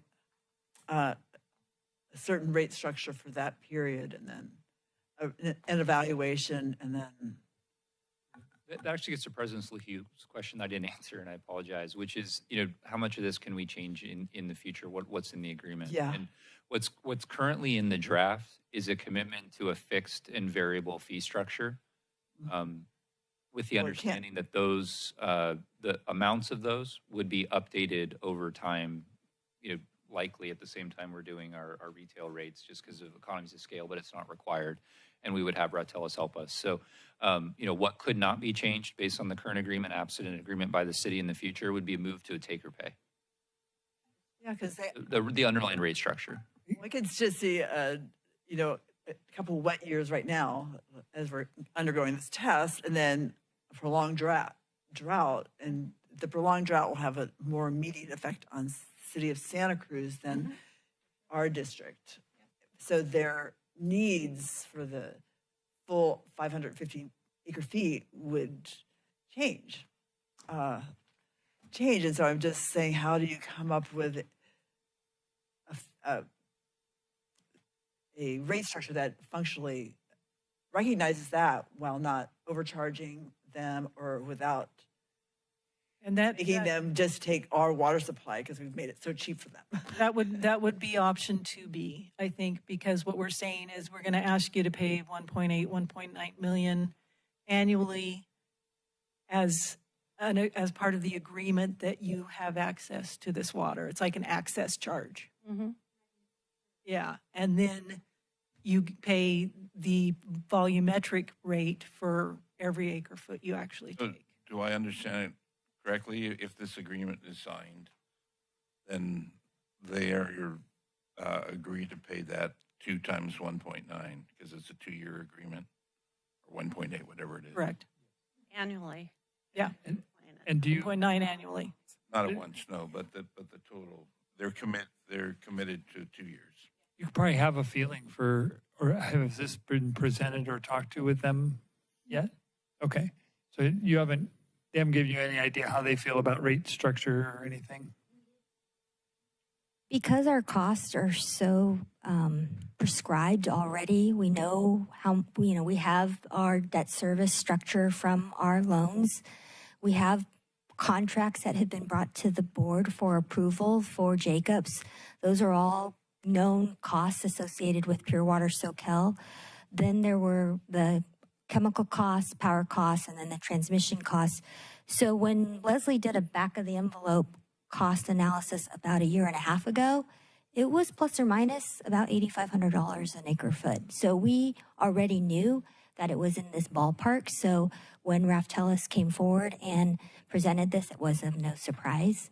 And then obviously, of course, I'm sure that the city does have some considerations or preferences associated with the different options. Even our finance department had said, from a financial standpoint,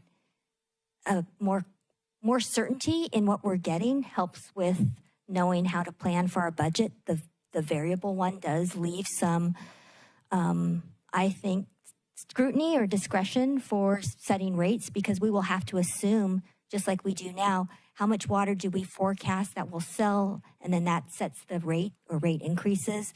On a take or pay, you just know that number, so you can plug in what it is. When you don't know the number, you have to guess a little bit. If you're letting Leslie choose, she's going to go with take or pay. Sorry, Leslie. What did you say? But I realize that, If you're the city, you'd probably like to have the option. right. Yeah, so what you're saying is if it was all variable, it would be 8,500 per acre foot. Yes. And they could do up to 550. And so your base fee is what you call fixed, lower fixed and higher fixed. Right. So We know I'm not going to say it out loud. I think what's confusing to you, Michelle, is I'm not we normally confused. don't present that as a per acre foot Yeah, but- charge. We No, I'm normally not would have said the confused. base fee is 1.9 million. Yeah, I'm not confused. I know that you came up with this base rate, but what I'm saying is it's even variable, depending on what you want to count. Well, that's, so the Yes. question is, how strong is the justification, Right. including debt service and capital expenditures in this structure? Okay, so And what difference does it make? what they did when they did option 2A is they took all of our fixed costs and put them in the base charge, and all of our variable costs went into the volumetric charge. When they did option 2B, they took all of our capital costs, Only the capital. only the capital costs, and put them in the base fee. And the operating It's costs, that service. That debt is the service, debt. debt service and capital improvements went into the fixed fee. And then everything else went into, the cost of operating the plant My went into question the is, how volumetric. justifiable is it to have those as something that's charged? Yeah, so Prop 26 is what applies in this case and requires that our wholesale water rates be based on reasonable cost. Roftelis has done the support to justify either 2A or 2B under Prop 26. And so it really is a policy consideration for the board between those two. They both, in my opinion, meet the legal requirements. And it passes the laugh test with Santa Cruz? Well, we haven't, so we have not talked to them. We haven't talked about that and gotten into details with them, but what we have talked about and what's in the draft agreement is this general concept between fixed, there be some fixed fee representing our fixed costs that would be determined by a third-party rate consultant, and then variable costs, which would be our variable costs. Yeah, but maybe I'm overly simplistic on this, because I'm certainly overly complicated on other things. But it's a $140 million plant that, although we didn't pay all of it, Tom went to Washington, D.C., and Melanie went to Washington, D.C., and we got it done. So that has an incredible value. And we're another agency like Santa Cruz to try and do it now. Melanie has told me it's twice that or whatever. Yeah.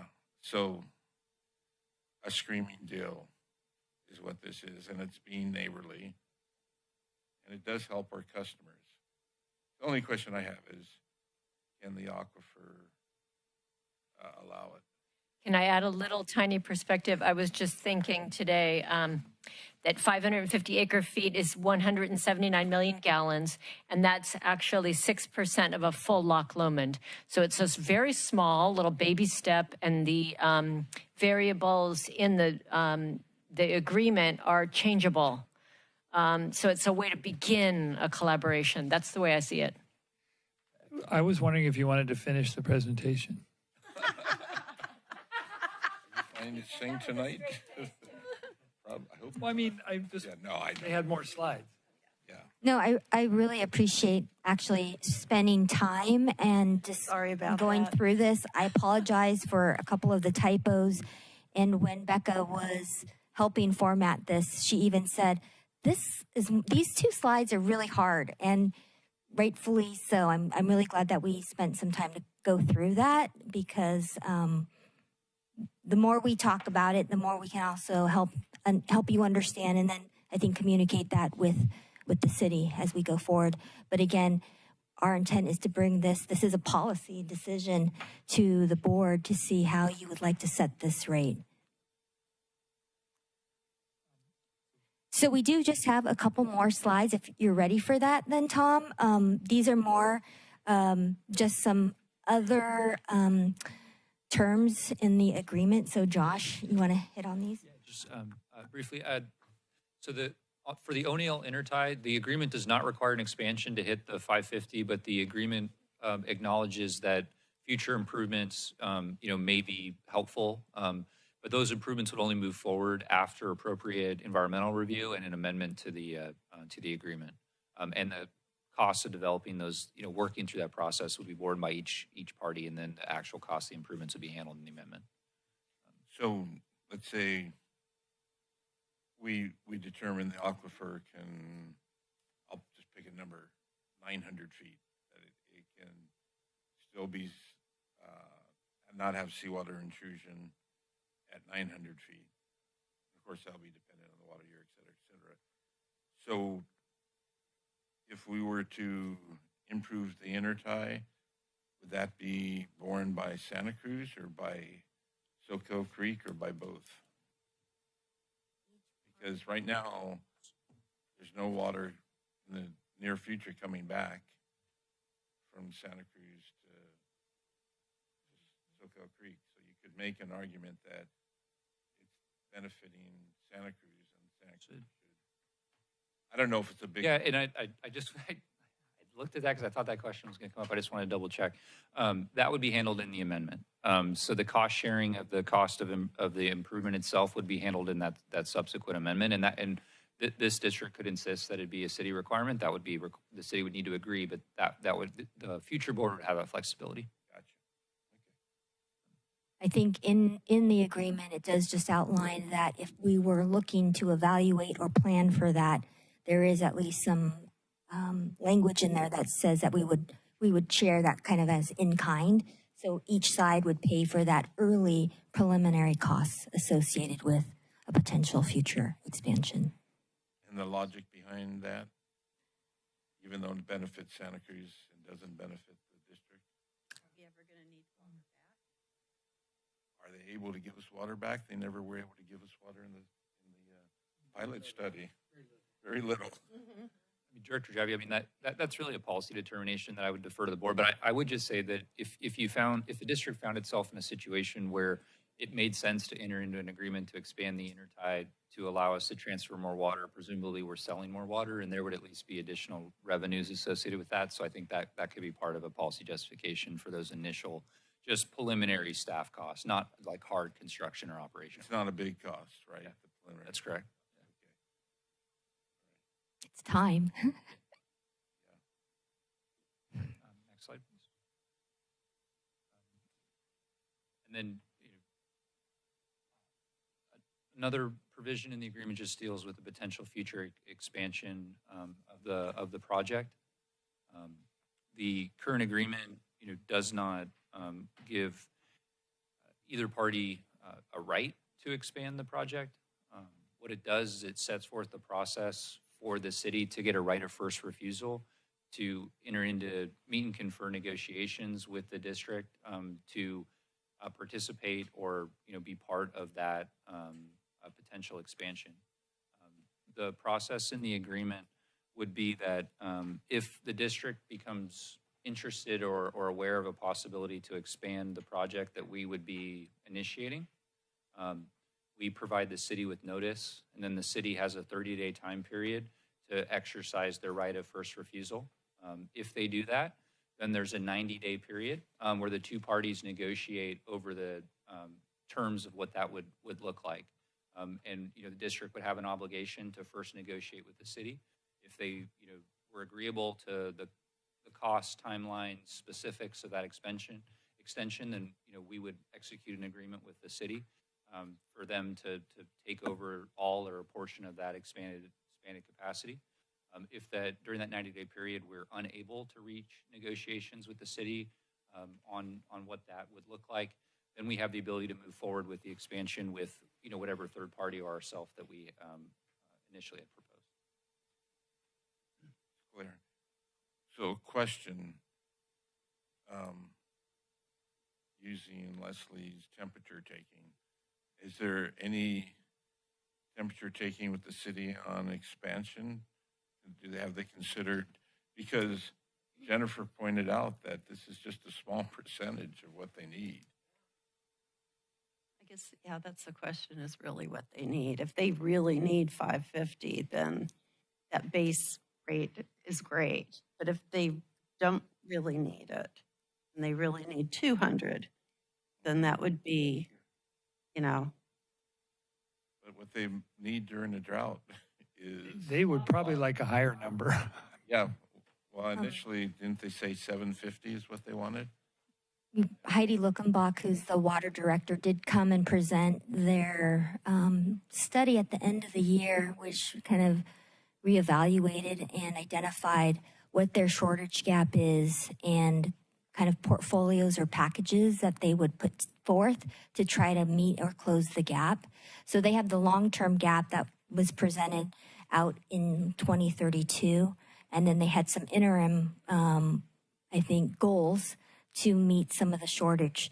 That included purchasing water from Soquel Creek Water District, as well as doing a transfer agreement with Scotts Valley Water District. So, and then that, of course, also includes their own ASR projects. In addition to that, they did have other projects that they could look towards to do on their own. Those were larger CIP, including desal and or IPR or direct potable reuse. So there is still the potential to be interested in expansion, and I think that was also our intent when we built it, that it would be expandable, which is why we've done all of the pipelines underground, and we've left footprints at the AWPF site for expansion. But we, again, didn't want to go to that point yet in this agreement. The like baby steps, initial term, we're gonna work on some water sharing, but that we wanted to make an inclusion in here that expansion is a potential option in the future, and this is how we would do that. Really, it protects us and just explains amendments. And of course, and I mean, obviously this was a request by the city, you know, and we felt it was reasonable with the process that was laid out. So the gap during a multi-year drought is 10 times this 550 acre feet. So, or more. So, yeah.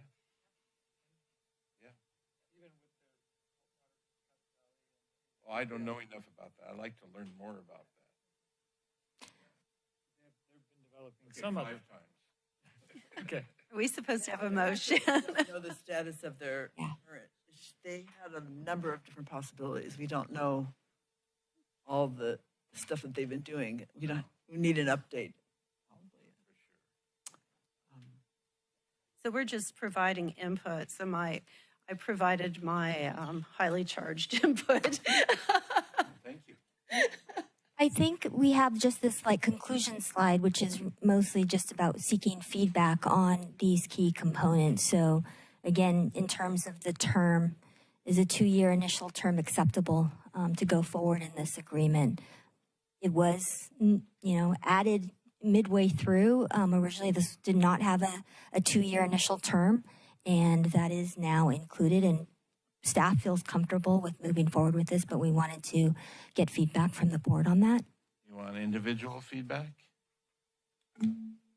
Please. Me?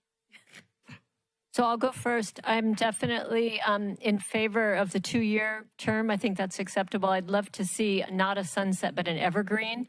And I'm thinking the 2A or 2B needs to be explored more.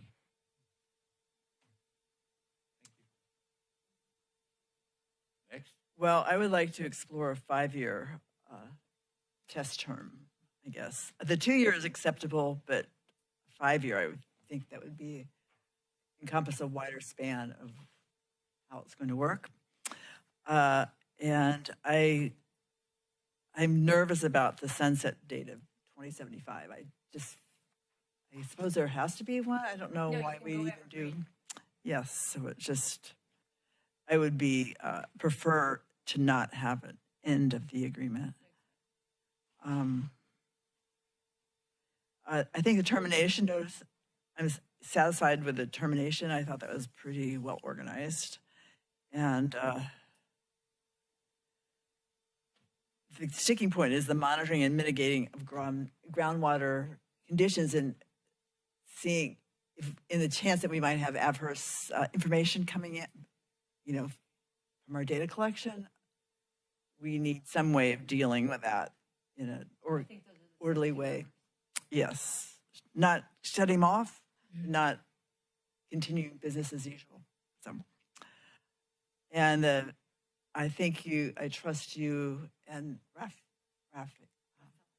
tell us about the variable pricing, because it's the only fair way to do that. And gosh, the intertie, I will defer that to Tom. No, I don't have any opinion on the intertie. I just don't know enough. I'm going to go last. So I'll take the easiest one first, pricing model, variable. Intertie authority, I don't even know what that means. So I can't say either way on that. Let's see. The term, assuming that the aquifer can allow it, my win-win-win is aquifer first, our customers second, and Santa Cruz third. I'd like to see everybody win. But so 2-year, although I like Carla's idea of the longer term so that you can actually experience more hydrologic variability, which could, but I'm not strong on that. And there's so many off-ramps on this that I'm comfortable with longer terms. And then, let's see, the monitoring and mitigation and groundwater conditions, we didn't get into that really. So I'd like to see what I would like to see, here we are over 2 hours and the brain is going a little mushy. I like to see like little bite-sized chunks of this come back to the board. And one of those would be the monitoring and mitigation of groundwater conditions. And then I have 3 other things that I'd like to see. One is, and Melanie and I have talked about this, about how there's a source water agreement now for 30 years. I'd like to see any agreement that we do, so they're getting water. I'd like to see that added onto that 30 years. If it's a 2-year, it's 32. If it's a 5-year, it's 35, because they're benefiting from it. And this comes more from my discussion with Brent yesterday about restricting district and city customers during water scarcity times, whether it's a stage or whatnot. That's a little hard for me to swallow. We're being good neighbors, and we're being very, very good neighbors if our customers decrease their water use so that the city has water. So that doesn't quite sit well with me, to ask our customers to restrict their water use so that the city customers could have water. So just in general, it's like if let's say there's 10 gallons of water, and we're going to give the city 2 gallons, and we ask our customers to restrict a gallon, it doesn't sit right with me that we're giving 2 gallons to the city, or selling it and not giving it. I think that goes, and that our customers have to restrict their water. So that's just the way I think about it, Rochelle. I know you, from the look on your face, you don't agree. Oh, I just have another twist on it. Okay. And then the other thing that I have here that was, I don't really understand the city's plans and agreements with Scotts Valley, and I think that affects this agreement. And just for perspective, and I'd like to see a presentation to the board about that. And then one last thing is a big ask, is I'd like Cameron Tana to come to the board and give his opinions on how the water transfer will affect the aquifer health. And in particular, I'd like to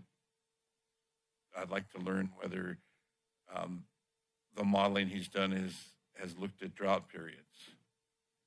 Doesn't look like we're going to have one this year, but I just want to, thinking more long-term, make sure I understand how the aquifer, on the little data we have, you know, how confident are we that we understand the system and that we can enter into an agreement where, and I hope we can, because you can ask my neighbors, Rochelle. I'm a good neighbor. And it totally makes sense to think regionally. And that's the other reason I want to see what Scotts Valley is doing with the city, just to get the full regional picture. Yeah, so that was a lot, more than you asked for. That was a lot, but I wrote it down. I think John Okay. did as well. I think we're videotaped here, too. Oh, my goodness. Only if it's working. Yeah, right. He was talking about, let's say we ask our customers to reduce their use by 5%. I think the city should be reducing by 5% in order to get water from us. I mean, I know this last drought drove me crazy. Different jurisdictions were requesting more or less percent, and I'm thinking, where did they get the water that they could just let them, do 1% or 2%? I think we need to work together to come up with a conservation effort that's consistent throughout, at least both of our jurisdictions. I can't force it on anybody else. So that's the look on my face. Can I ask a quick clarifying question, Rochelle? If we were to ask our customers to reduce water usage for whatever reason, and then we ask the city also to ask their customers to reduce, could they just not take water from us that year? That's possible. We could look at reducing the amount that we'd give them. As By that. I mean, they would have the option to either ask their customers to reduce or not take water from us. Right. I think, and And then we can't charge them the base fee if we're refusing to give them water, right? right, there is a provision. I think a lot of the shortage declarations, as we kind of identified, there's a lot of different triggers. There could be the drought, right, where there's no rainfall that has impacted the city because they're 100%, 90% rainfall dependent, and that definitely has the effect on them. And so if we're all restricting and we're restricting them when they need the water, I think we've been expressed that's challenge, right? Because that's what they're trying to do is fill that gap. There's also the times where we may call a shortage because we have well failures.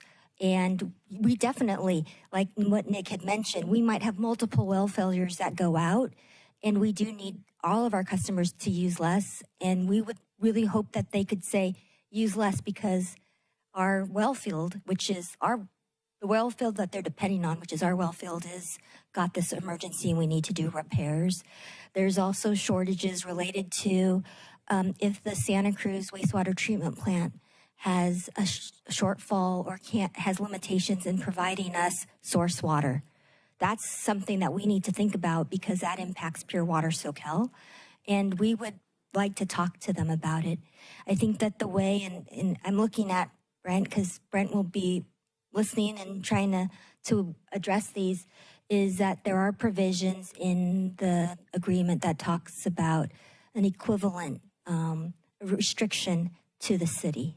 That if we're going to impart that on the customers, that we would impart that on the city. And again, I think the question or the comment from Director Jaffe would be if we're asking our customers to reduce, or we notice that we have a shortfall, I think a question might come, at the negotiations table of, oh, well, the customer shortfall is about 500 acre feet.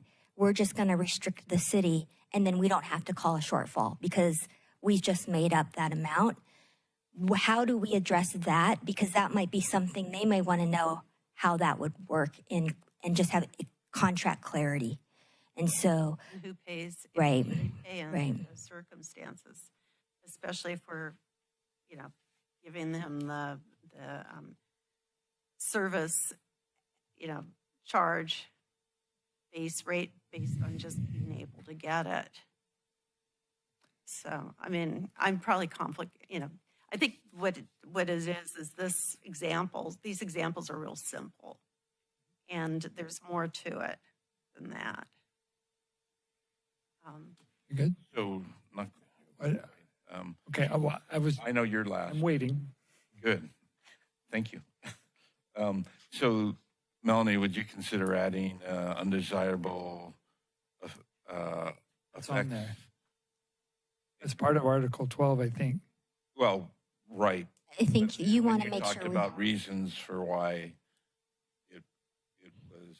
we would not be able to provide water, but it's part of Article 12, so you just didn't mention it. right, I was- I'll add that. One of the things I was going to say is I think we'd all feel more comfortable if we saw some of those detail on those off ramps, because I think our biggest concern, and mine is just the same thing. I don't want to see something adverse happen to the aquifer after all this work,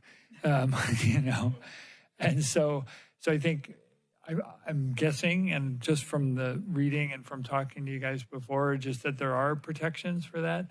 And I think one of them was just if a representative monitoring point located in the district service area and used for monitoring compliance has undesirable results, then the relief in Article 12 would be triggered. So those are the kind of things I think maybe we need a little more detail on to feel comfortable. Right. Yeah. I And I think- appreciate that microdosing of maybe that be a single topic associated with that. Yeah. And then I mean, as far as the term, I kind of thought the 2-year term would be a good initial evaluation time, because by then we will have, pretty soon we'll have a whole year's worth of data on what the aquifer is doing with Pure Water Soquel and sending fairly close amount of water to the city of Santa Cruz. And if we have 2 years of that data, that'll help. Granted, it won't reflect every possible drought or rainy season, but it will, within our district, which is a longer term outlook, it should give us a better idea. So I guess, Well, our most previous exchange was 5-year periods. Right. And it was to give a chance to have it play out as much as possible before any final decisions are made, which is why. Yeah. To the 5. But there's not final decisions here. right. And so anyway, my other things where I just think I am in favor of also the 2B, not to be. To be. No, sorry. No, yes, to be. Okay, that's enough from me. I didn't weigh in on the sunset date. There's so many off ramps. I don't know that we need a sunset date. I mean, I like round numbers like 2,100 if you're going to do a sunset date. It's 75 or 2075. You're right. It's 50 years. Yeah. Anyway, I don't see the necessity of a sunset date either. If considering that at any point either party can say, "Hey, it's not working." Well, the city has a sunset on providing source water for, Oh, right? So maybe they should match. No, it wouldn't extend that, depending on how Yeah. it works. But Yeah. there is a 30-year sunset. 35. 35. So at very least they should match if there's a sunset. Because we could be in a position where we have to give water and we don't have the source water. Yeah. that would be bad. exactly. That would be bad. Exactly. All right, so We have off ramps. do we think we have enough for tonight? Okay. And look forward to. Thank you, guys. And thank you for all the work and, getting to this point, because I still think it's a good goal. So shall we move on to item 6.4? So this is the employment contract that, Oh, yeah. so it's maybe things we already know about, but Taj, can you check the final air word. condition? Yeah. Okay. David.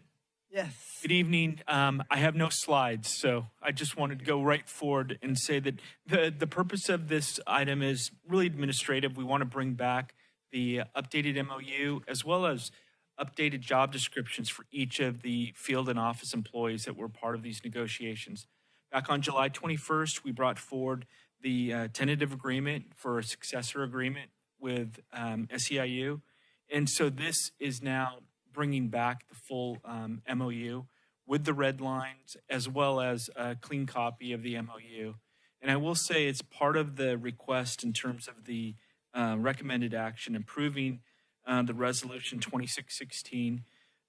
I'd ask that you also give us direction so that we could also clean up any non-substantive clerical matters in the clean copy. There's some formatting and some typos that were in there. I just want to make sure that the clean copy we provided you might require us to do some additional edits, but all of the terms of the agreement are in place. And if there was something that we needed to bring back, we'd do so in a form where we would isolate a section that would have red lines and changes. Okay. If you have any questions on any of the documents I provided, I'm happy to answer them, but that's my presentation. No public comment, I see. Just want to make sure I don't forget to look. Somebody could have slipped in. Any questions from board members? When I look at the extent of all of that, congratulations, David, and to all the negotiating people, because that's a lot of work. I mean, and to have people come out of it feeling like it was fair, in the end, is a good accountment. So, If I could, I'd also like to thank Nick I and was looking also that way too. Ryan, Kenny from Finance and Business Service, Emma Western, who's not with us. She helped at the very beginning before she went on leave, and Leslie, of course, for helping with all of the costing and working on this. So it's been a group effort, and we're thankful to move forward. Exactly. So any motions on? Yeah, I'll move to approve the. I second. All right. Been moved and seconded. All in favor? Aye. Aye. Do we have to resolution it? I don't think so. It is. Oh, it is. Yeah, Right. You're right. Good point.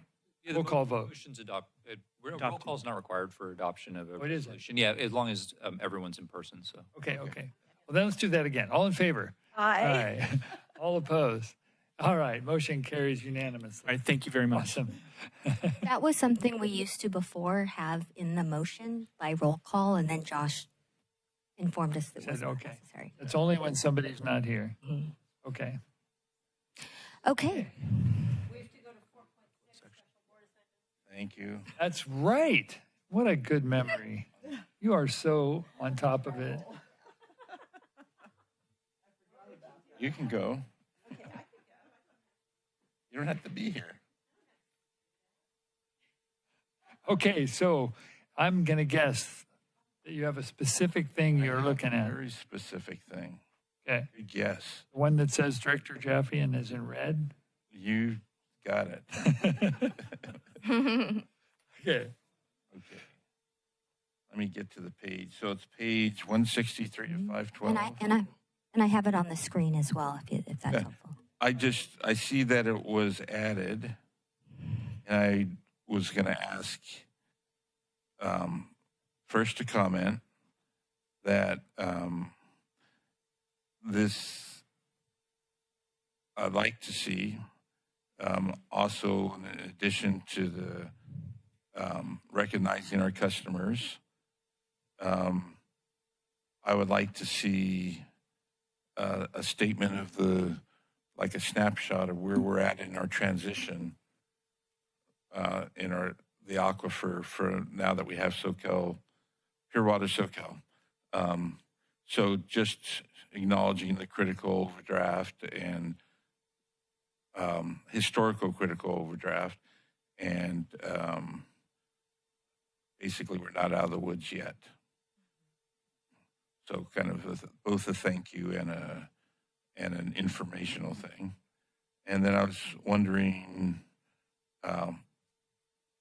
when you don't have to tell me this board meeting, but maybe next one, it could list when you expect to have that come to us. And that is it. And I guess do we have to make a motion on that one to approve just that one, or? No, It's this a is report. a Staff report, so just a direction. Thank you. Direction. Okay, given. and Tom, can I ask a very quick question? Yes. During the public comment, it went by so fast that I forgot I have 3 announcements. Should I do it now, or should I just do it off the record later with you guys? It's fine with me. Yeah. Yeah, I'd recommend just now, if you're okay with that, President Leahy. I am.